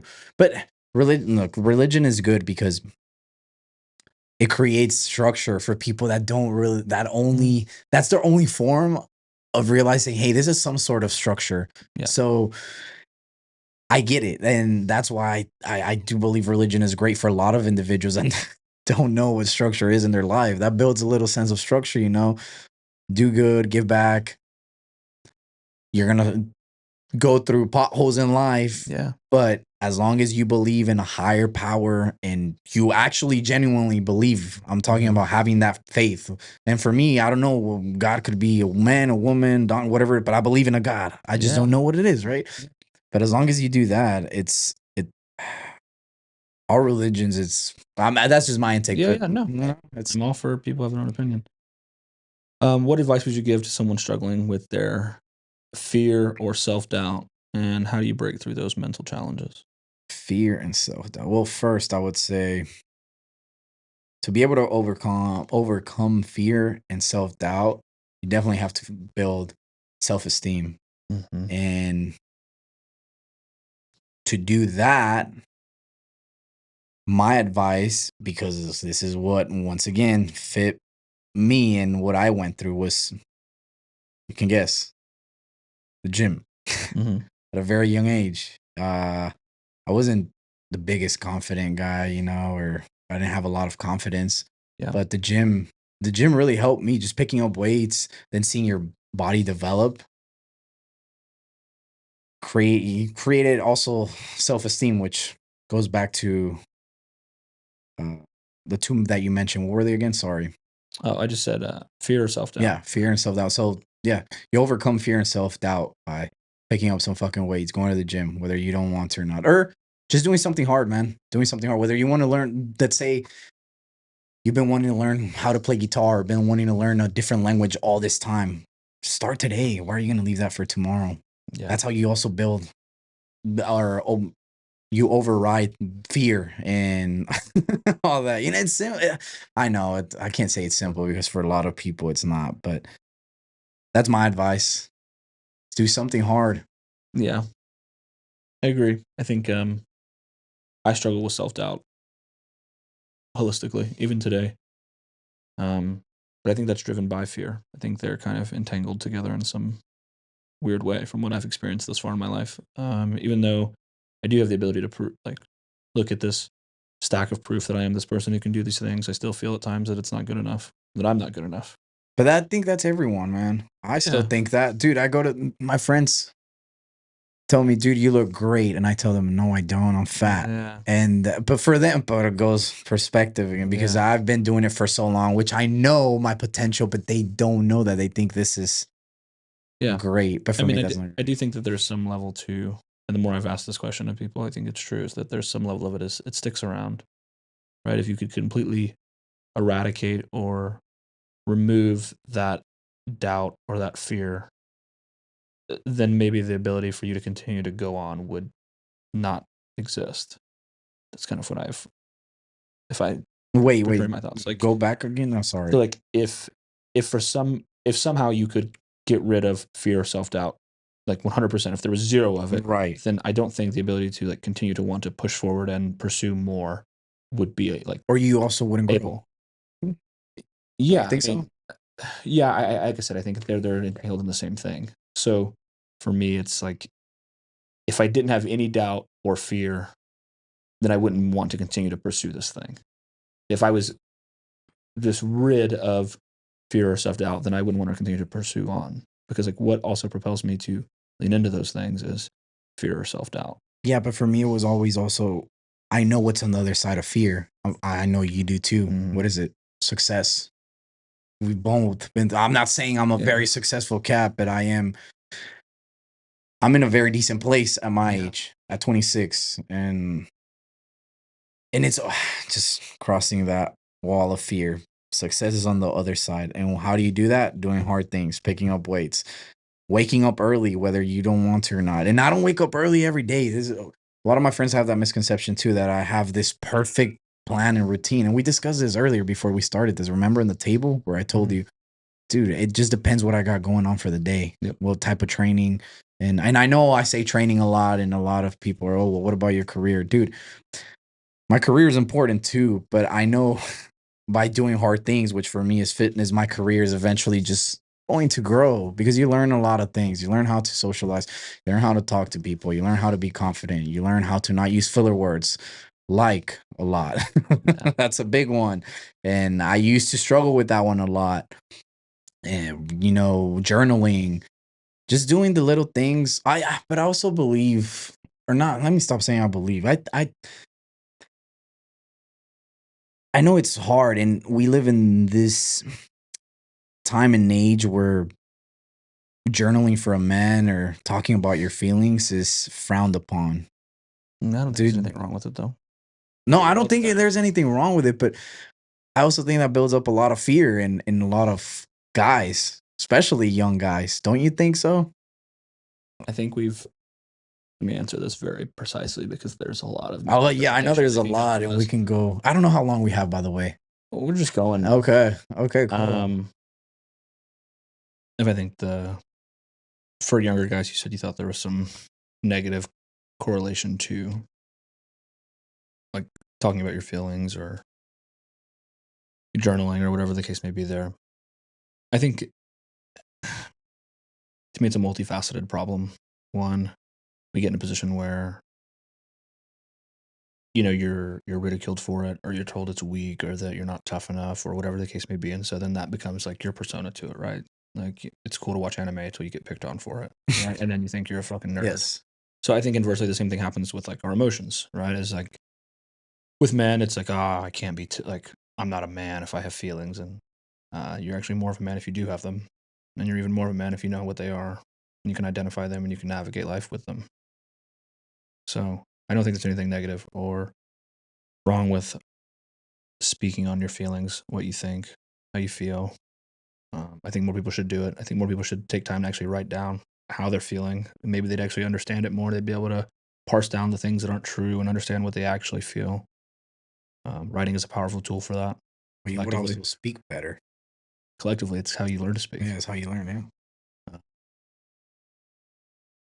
So I don't know. That's my thought on that. No, I agree with you. I just thought. Well, I think it's interesting that society as a whole sees that. Well, no, I know not society as a whole, but majority see it or portray it as being weak. At least in my experience. Yeah. But I'd obviously it was also from where I grew up. It was always about just very masculine. Yeah. You don't talk about your fucking feelings. My dad. I think that's an unhealthy way to view masculinity. Oh, I agree. But I'd say this is, when you say like that's my experiences, I would echo this as the smaller percentage of any crowd are the ones that yell the loudest.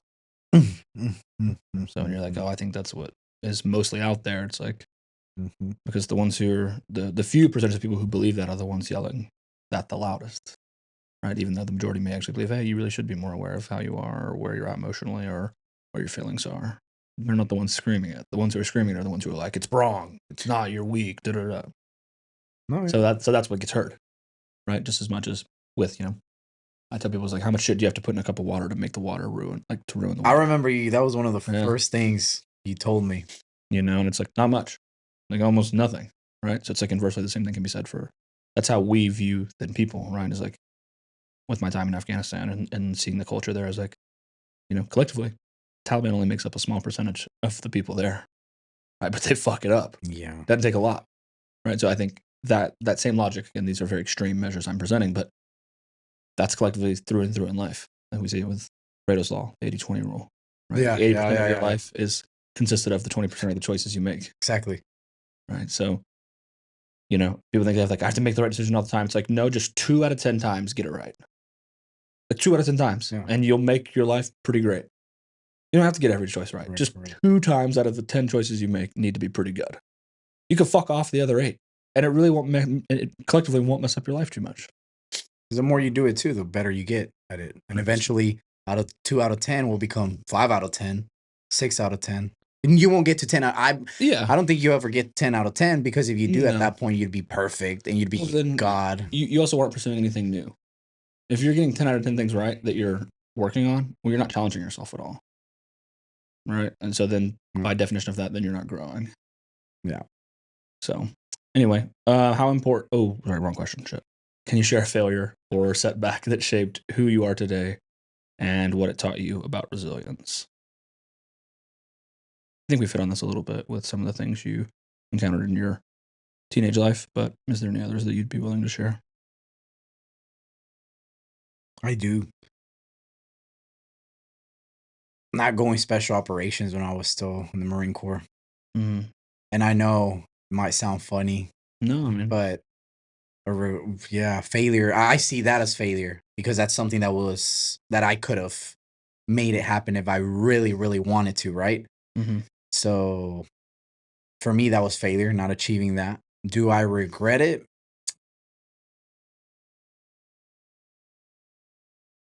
No, because I came to the realization that I'm exactly where I'm supposed to be. Yep. And I genuinely believe that.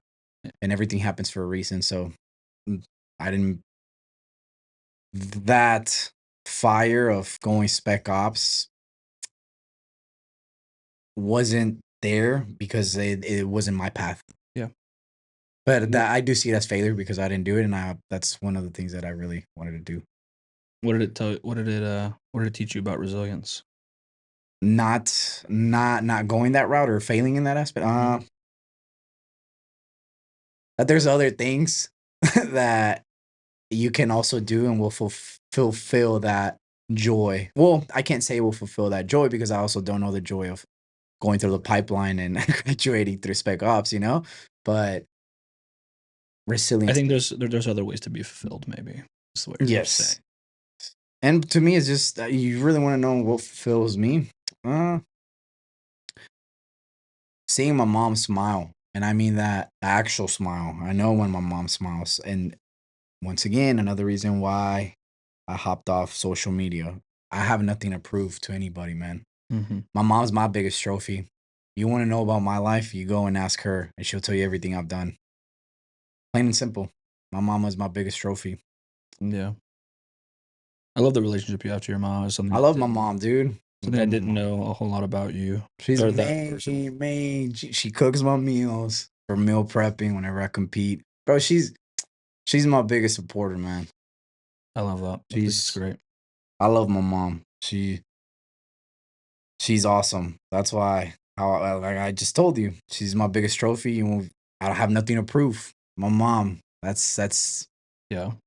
You want to know about me? Go to her. She'll tell you all the things I've done. In society today, we kind of just touched on this, so that's why I wanted to bring it back. Toughness can be undervalued. I think you were posing the idea that like softness is undervalued, right? The ability to be gentle and portray your feelings and be aware of them. What's your view of importance on cultivating toughness and then balancing that with empathy? Cultivating toughness in the aspect of pushing it more, as a guy being more tough, right? Yeah. Mm-hmm. Social media ruins it, man. What do you mean by that? A lot of these young cats, they don't know yet how to keep that pendulum in the middle, how we discussed earlier, right? And whenever they're on social media, they see all these things that should be considered as tough, but in reality, is that really tough? Tough can mean different things to everyone. Yep. If you ask me what's tough, I'll tell you what's tough. Special operators, bro. CSOs, critical skill operators. Those are fucking tough guys. Yeah. But to get back to the, I don't know. I'll challenge you on that. I don't think social media ruined it. I think. Why not? You don't think think? so? I disagree with you 100%. Why? See, David Goggins is on social media. That's tough. Okay, but how many people would not go? I think it's just a matter of what you're consuming. If you're consuming shit, you're gonna get shit. True. So you can't so pin it on social. Well, yeah. Let me be more precise on answering that then. Jordan Being Peterson. careful what you see. Yes, correct. Yeah, so I think Peterson, it's like you can't. It's what you come across and putting your. But that's okay. You're a bit wiser than I am. No, you are wiser than I am. Now let me ask you this, and it relates to the same thing that we're discussing. How would you build a young seed, and I mean a youngin, a teenage boy? How would you build him to become tough? Yeah. This is actually a great. I love this because it's something I think about a lot. I do too, and this is why I asked you. Yeah, well, I have a 10-year-old son, so this is already a very real reality for me. I would make sure that, one, I put him in positions to fail very frequently. right? And not a catastrophe or a life-ending failure, but to where I'm putting him in situations that are just beyond what I know he's capable of. So that's something that maybe he could get, but there's an equal and an opposite possibility that he won't. And I would enforce that with, well, that's what it feels like when you don't get it. And so if you think you want it, then you have to be willing to endure that emotion or that feeling, negative as it may be, in order to continue on. And like we talked about on the run, I would holistically continue to tell him that these things are infinite games. Yes. We want to keep playing. And if you can just change the scope to I want to win to I want to keep playing, you'll find that you can keep playing a lot longer than most people can win. The power of X squared. Yeah. Of exponential growth. And I would make it as hard for him as possible. And some things I wouldn't make it easy. The wins wouldn't be fast or quick. They would be very time consuming and annoying. Because in life it's going to be the same way. Mm-hmm. I would try to mimic what I know that I've experienced in my own life in a controlled environment for him. Because at least when he moves on from me, or I'm no longer here, or I can't be with him every second of the day to protect him, or shelter it, or make it a little less impactful, that I knew he could handle it. And so some people would think that's cruel or that's mean, but it's like what you look at anyone that you view as tough, and on the other side of that, there's a whole lot of things that weren't so great. Right? It wasn't nice times tucked into your bed at 8 p.m. and Having on a 3 belly, meals a day.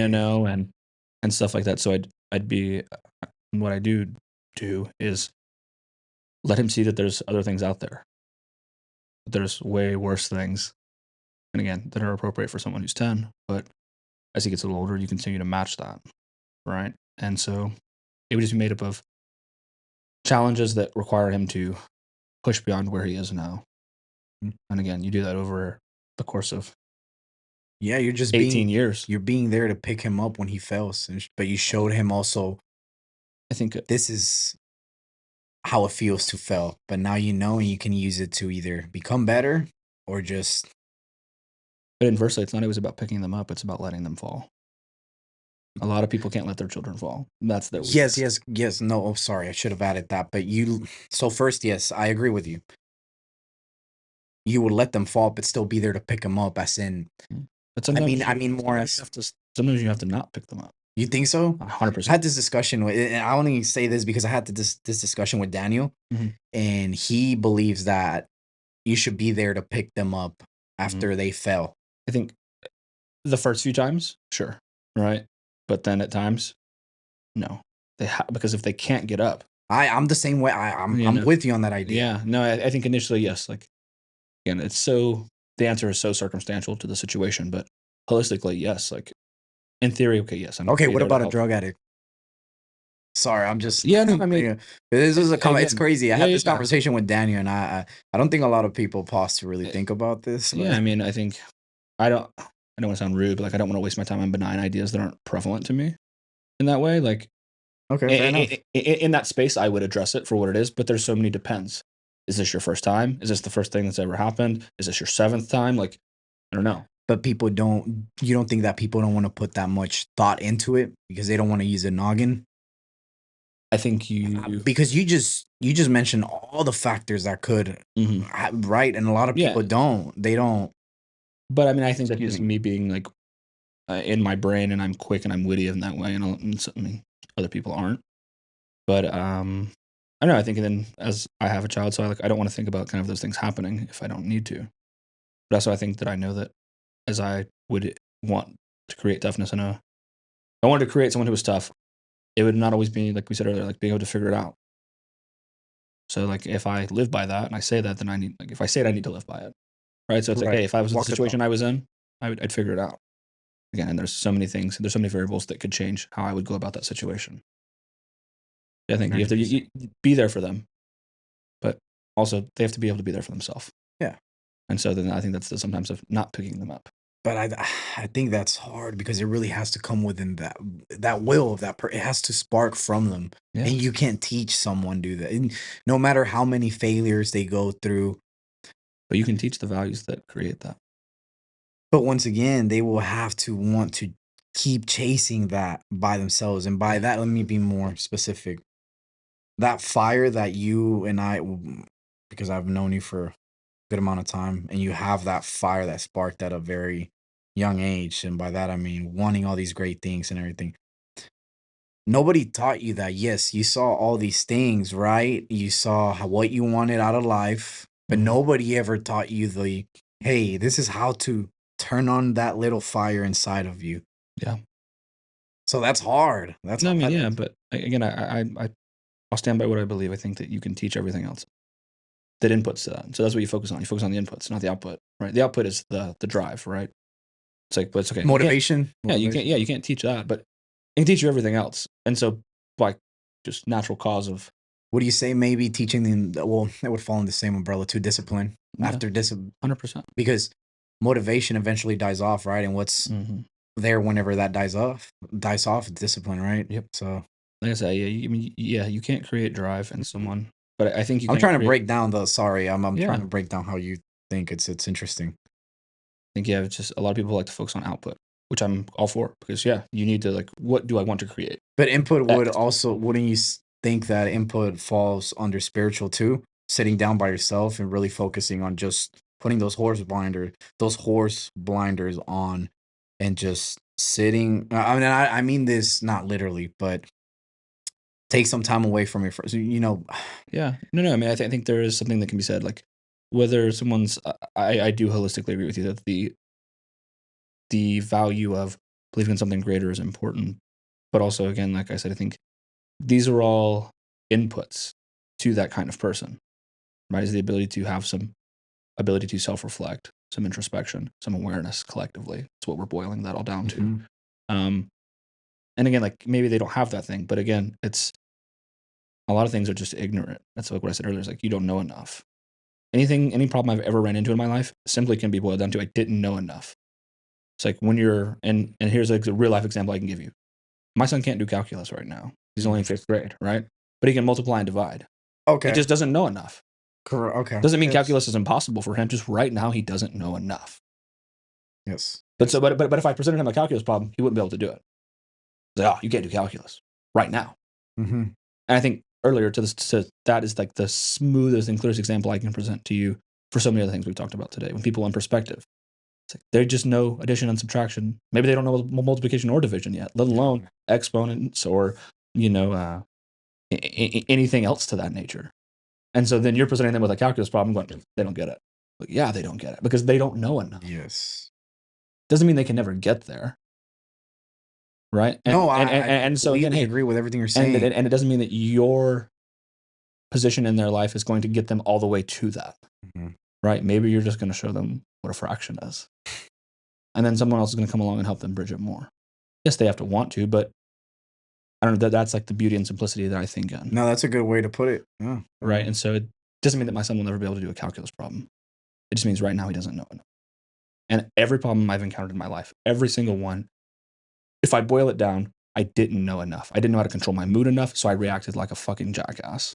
I didn't know how to use my words well enough, so I couldn't say what I wanted to say. Yeah. I didn't know enough of a technical skill to be able to do the thing all the way through. That's it. Like, I mean, there's almost no problem in my life that I can, so far 30 years in, that I can look at and say, if I would have just known more, I could have solved that. Like, no, that's it every time. If I would have just known more, great. And it's like, that's then what creates the want to go get more information, go get more knowledge, go get more understanding, go get more perspective. Because there was a scenario that I didn't have enough of it and I fucking couldn't go anywhere. I was stuck. And the options were I stay stuck or I go get more of whatever I don't have enough of. Well, to wrap that, I would say I would like to think that everyone does their best with the knowledge that they have. I agree. Everyone does their best with the knowledge that they have. And life inevitably is going to throw a calculus problem at you. Yeah. It's just, do you know enough to handle it? But it's being alone a lot of those times. For me, I'm pretty sure it's the same for you. A lot of figuring out those calculus problems or anything. We're in those long, lonely runs or long, lonely training sessions. Just being alone. Don't you think? Or I don't know. Yeah, no, I What mean, about you? That's me. That's me. And I know I focus too much on training, but that's just no. I mean, it's just it's the mode that you can communicate it through. Yes. It doesn't mean you focus too much on it. Yeah, I think a lot of what I've learned to a point, and you and I talked about this in New York last year. I said that I was in the portion of my life where I was trying to learn how to cut it, to switch the source of fuel in my life to where I was alone and I didn't need anyone, to where, and I actually use the reference of like from pain and anger to like gratitude and appreciation, but wrapped up in that pain and anger of it's the fuel source of my life to drive me and propel me forward.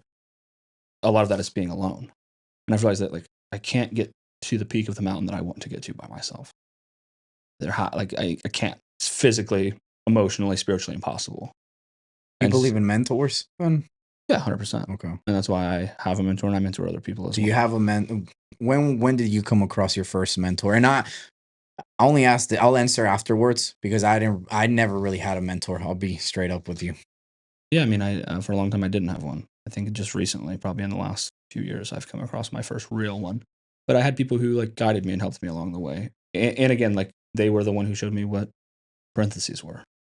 So maybe they weren't a mentor, but they gave me some knowledge or some skills along the way. And I think a lot of people can't like struggle to evaluate that in their own life. Yes. They think a mentor is going to be the person who gives them all the answers. It's like really the mentor is just the person that you're able to, if I look at what do I define as a mentor, to say the least, is someone who you can bounce things off of and trust that their advice is going to come from a safe, sound place.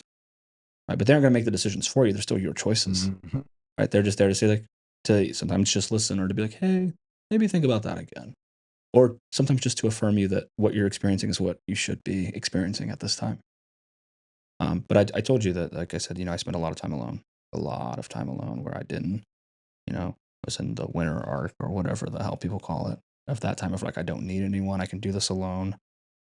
And so it didn't work out for you. No, I mean, it did. It helped me get a lot. So it did.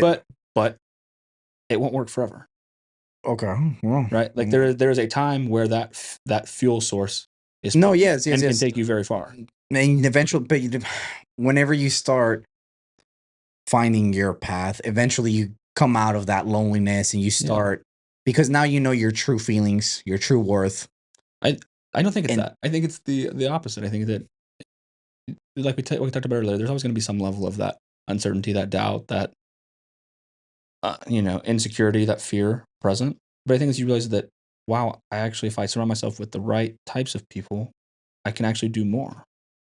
I'm actually even stronger than I was before, because now there's something else other than me that is here, that is fueling. Okay, I see now. Rather than just that anger, that pain, or that fear, or that loneliness. And again, that'll take you a long way. If we look at it as from something statistical, it's like 0 to 100 is your success ratio, right? And you can get to about 30 or 40 on just raw hatred and anger and proving people wrong and bitterness and spite. And that's a lot. When you have 0, 40 is pretty fucking far up the success ladder. Mm-hmm. But if you're eyeing 80, 90, somewhere in the upper 90s of that's where I want to go, there's no way you're going to do that alone, and let alone off of that fuel source that I just mentioned. I agree with you. And I asked you that because, to add on to what you just discussed, I think having a really good friend, and I mean genuinely a really good friend, helps out a lot. For example, me, Daniel, he's the one that helps me reach that other 80% that you just mentioned. How you just said, oh, you can only go 30% alone, being in that alone stage. Fuck the world, fuck this and that, fuck your friends. But Daniel, having a friend helps you out in a lot of those things. But a true, genuine friend, not just someone or what. Because how we mentioned earlier, words are huge, right? Mm-hmm. And a lot of people use, oh, yes, I have friends. I have this. But nah, dude, I can tell you, my circle of friends is really, really small. But if anything, there's someone that I consider a brother is Daniel. He's the one that gives me all that. Hey, I feed off his ideas. He feeds off mine, and you just grow. And it's funny because a lot of people think that we're gay. that's a From good it's male just so relationship funny, then. but it's bro, that's bro right there. Love that man. No homo. No, I don't think there's anything homosexual about it. I think a good bro relationship should be a little gay. But no, I mean, yeah, we covered a lot there. I don't know. I just do believe that collectively, to get to wherever you want to go, there is a period of time alone required. But you gotta hop off that train. Eventually, you gotta hop off that train. Because Right? it'll become sabotaging at some point. And again, so funny over there. I'm kidding. Converting that source of fuel is tough, like we talked about.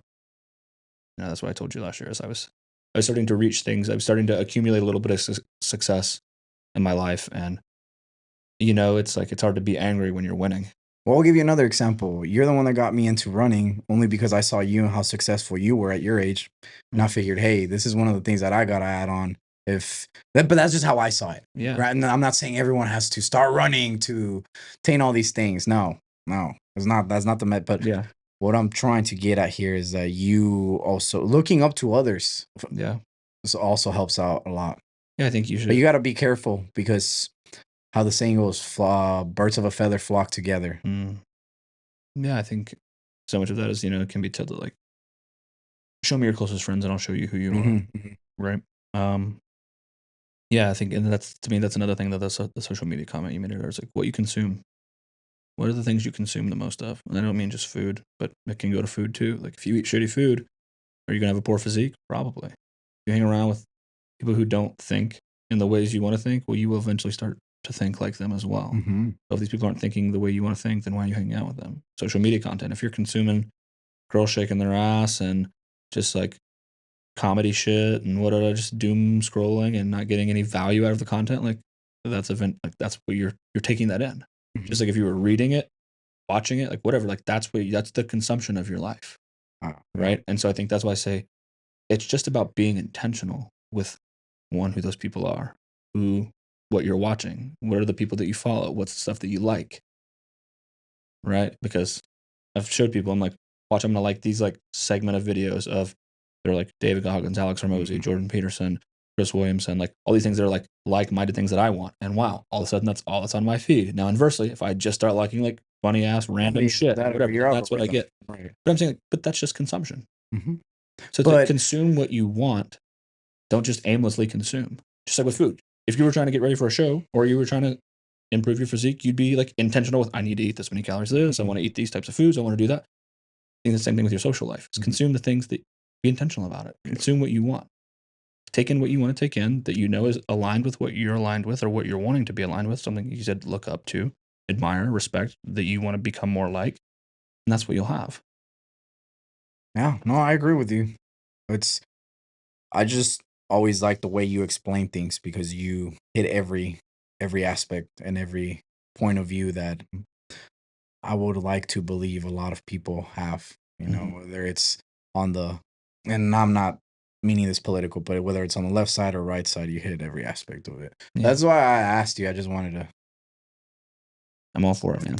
See what's on that noggin, man. Hopefully one day someone will be asking me some questions. It's kind of terrifying. But I like to think one day I'll be on someone else's podcast and they'll ask me some things like this as well. You will. Inshallah. Inshallah, brother. This is one I like. How has your definition of success evolved over time from versus when you're in the military to training for a race versus something in your career? I know that one straight off the dome, boy. Doing the things I love with the people I love at the time I want. Okay. What did it used to mean to you? What did success used to look like then? That's what success means to me now. Yeah, well, no, I got before it used to be money, money, money. Just success, having a lot of money. That was success to me. But I realized, dude, it's cool having a lot of money. But what's cooler? What do you do outside of the things that make you money? And I mean that, and this is why whenever people have conversations with me or anything, I do bring up my career. I love my career. Don't get me wrong. I mean, I'm majored with a degree in economics. I love what I do, consulting in cybersecurity world, working with LLMs, you know, a little bit of sales, a little bit of accounting, the shit that I love, right? But the reason why, or was I asking? Dang, I lost my train of thought here. I was telling you, what was the question? About how your perspective of what's Oh, yes. Yeah, no, I lost my train of thought there for a second. So I was telling you about how I don't focus on my career a lot because I realized that success before it used to be, yes, having a great career, having all this money. But dude, okay, you make a lot of money. You know what impresses me more? Running a fucking 620, you know, pace for a full marathon, running a sub 230, bro. That Mhm. impresses me. Not how much fucking money your bank account what your bank account has. What you do outside of your career matters most to me. And before, I used to look at career just as success. And then I switched that. I started doing the things that I loved with the people that I love at the time I wanted, bro. Yeah, no, it's huge. Does that, that's this. I agree. And once again, I am very blessed to be in the position that's why I always say I'm blessed, man. You are. And dude, as a guy, well, at least for me, the basic I learned also that once my success perspective changed, I also learned that basic necessities are it's success too, man. Having a roof over your head, having food to eat, and having water, man, and clothes. Having a little jacket whenever it starts getting cold. Little fucking Yeah. things, bro. That's being successful to me. And but now, like I told you, doing the things that I love with the people I want at whatever time I want. Not I can't do this because I'm working. Yeah. But see, it's funny because if you ask, well, no, it's funny how it worked out because I put career first, right? When on my young early ages, and I'm not saying I'm not young yet. But there's still a lot of growth in career wise that I can make, but to get to the point where I'm at, being financially stable to do all these sports that, or what you want to call it, sports that I do and do the shit that I do, right? Mhm. It helped out a lot having that perspective of success at a very young age of everything monetized, especially living in a capitalist country, man. It's bad. That rat race, boy, is real. But no, it really. I'm glad that I thought that way at a very young age. As okay, focusing on my career first and money wise, because after that, then I can relax a bit more and do the shit that I love. Yeah. But that's where that success shift happened, or my perception of success happened. Yeah. I like that. I think for me it's similar, as I used to view it mainly as the source of like how much money I had. Yeah, it was more wrapped up in whatever monetary value I had. That's what I viewed mainly because growing up that wasn't a thing, right? Like no one had money. No one in my family, really ever achieved any financial Dude, I success. didn't even know what the fuck a mortgage was. Yeah. And so, yeah, but I think now as I've gotten a little older, I mean, it's still definitely on the radar for me and definitely still up there, without a doubt, because my perception of money now is really just options. More money equals more options. The more money you have, the more options you have. So if I want more options for me and my family, that does translate to, that's all money is to me. Money is options. Um, and then, but now, yeah, like you said, I think more of it is in, I wouldn't say I wouldn't judge them as more on the physical attribute, just judge on the kind of person you are. Like, well, how respectful are you? How kind are you? How willing are you to help others? How willing are you to help yourself? How willing are you to just be a decent human being? That's more of what I would judge someone on collectively. But yeah, doing the things I enjoy with the people I want to be I with. like using the word judge. Analyze for me better. You can analyze a person. Yeah, Judging is bad in my world. yeah, it has a negative connotation to Yeah. it. So yeah, But you can analyze someone. Analyzing is way different in my yeah. perspective. Sure. Analyzing, judging.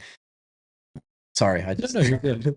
Um, but yeah, I would say that collectively, I feel doing things I enjoy now with people I care about when I want to do them is much more a definition of success. yes. Um, so yeah, I'll agree with you. Yeah, no, that was off the dome. I knew that one, boy. I didn't have to think much about it because it's We're gonna lead with this one on the last one, and it's if you could give any advice, whether that be a quote or a perspective to someone, what would you give? at the end of the day, all kings, queens, and pawns end up in the same wooden box. And by that, I mean everyone's going directly one way, and that's death. Mm. So the world is yours and the world is your oyster. Whatever you have in mind today, don't wait until tomorrow. Just start fucking doing it, no matter whether it's hard, whether it's easy, whether you have money problems. Mhm. Look, I view life in three very simple ways. You have time, money, and knowledge. If you don't have one of those three, use the other two to attain that one you don't have. I'll give you an example. Let's say you don't have money. Okay, but I bet you have a lot of fucking time. Therefore, use that time to Yeah. build up your resume, and that falls under knowledge. You know, use ChatGPT, whatever the fuck it is, to get you a job. Now, Yep. once you have money, there's gonna be something else that you don't have. For example, me right now is knowledge. I want more knowledge. So what am I using? My time and money, buying books, Yep. traveling. So I would say that, man. Yeah. It's leave it on that. I always And be conscious of death because it's coming. So why are you in a rush too? Why is everyone in a rush nowadays, man? You're going straight to one dark hole, and that's 6 feet underground. Or I think I'd say it's the opposite. I think too many people don't have enough urgency to them. really, Because like you said, we're already playing the riskiest game. dude. Life. But You're not making it out alive. I see the exact opposite. I see holistically that give me an enough people example. have urgency in their life to pursue success. We've already said this. A lot of people think Okay, yes. oh, I've got time. It's like, Okay, yeah, you don't though. Like the time you have is right now. You don't know if you'll be here past tomorrow. You don't know if you're going to be here past right now. You don't have time. Yeah. I'd say holistically, whether it's with the younger generation or even people our age, I think the biggest thing I see is a lack of intentionality, a lack of urgency. But it falls under not having self-esteem. Because without self-esteem, you're nothing. That's my belief. You know Gangstar? I know you know Gangstar. Yeah, but I can't contribute it at all to self-esteem. I think there's a slew of variables that together make that equation what it is. But again, if we're just speaking from the aspect of what's the urgency, what's the rush, I would vastly argue the opposite, is that if anything, there's a time to work and there's a time to rest.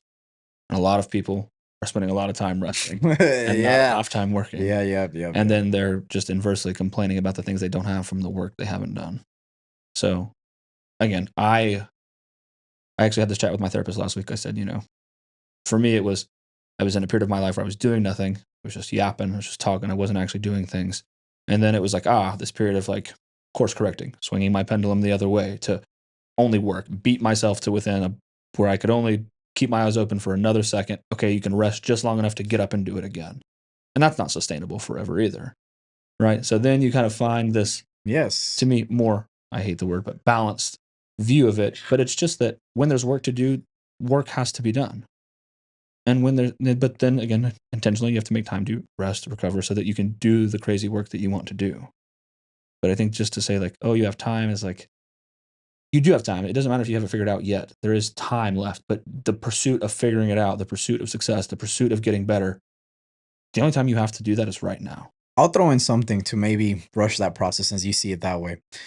Thing that helped me in my early military career before I got out, focus more on the aspect, urgency and time fucking matters, right? Time is money, blah, blah, blah. Was when I started realizing that, once again, I'm very blessed to have both of my parents in my life. I know a lot of people, they no longer have their parents, and I feel for them. But in my world, so my parents, they're still alive. God bless. And I thought to myself, well, I really want to spend time with them whenever they're hitting their older era, older part of life, right? Start breaking down time like this for the people that still have their parents or some loved one, right? That you really love, but you only get to see certain amount of times throughout the year. How many more encounters do you have left with them? Correct. And break it down by summers. Don't see it so much by years, but see it as summers. Yep. If you start seeing it that way, I mean, 80% of the time, it'll give you that little push of holy shit. I don't have, the average male gets to live to what, 75 years old. I'm 25 or 20. X amount of years. You don't have 40 plus years, 35 plus years. You have 35 more summers, you know. So, Yeah. but I'll maybe that will help. Yeah. The quote I will end with is it's from Alex Ramosi. He's great. I love him. One of my favorite people. He says, "A focused fool can accomplish more than a distracted genius." I think that sums up kind of what I was saying there about the intentionality. And right now is the time you have. So, Yeah. But anyway, man, well, thank you so much for making this time today. Of course. I've enjoyed it, bro. I got to wake up early tomorrow too. Same. Well, everyone, thank you so much for listening, and thank you. Enjoy it.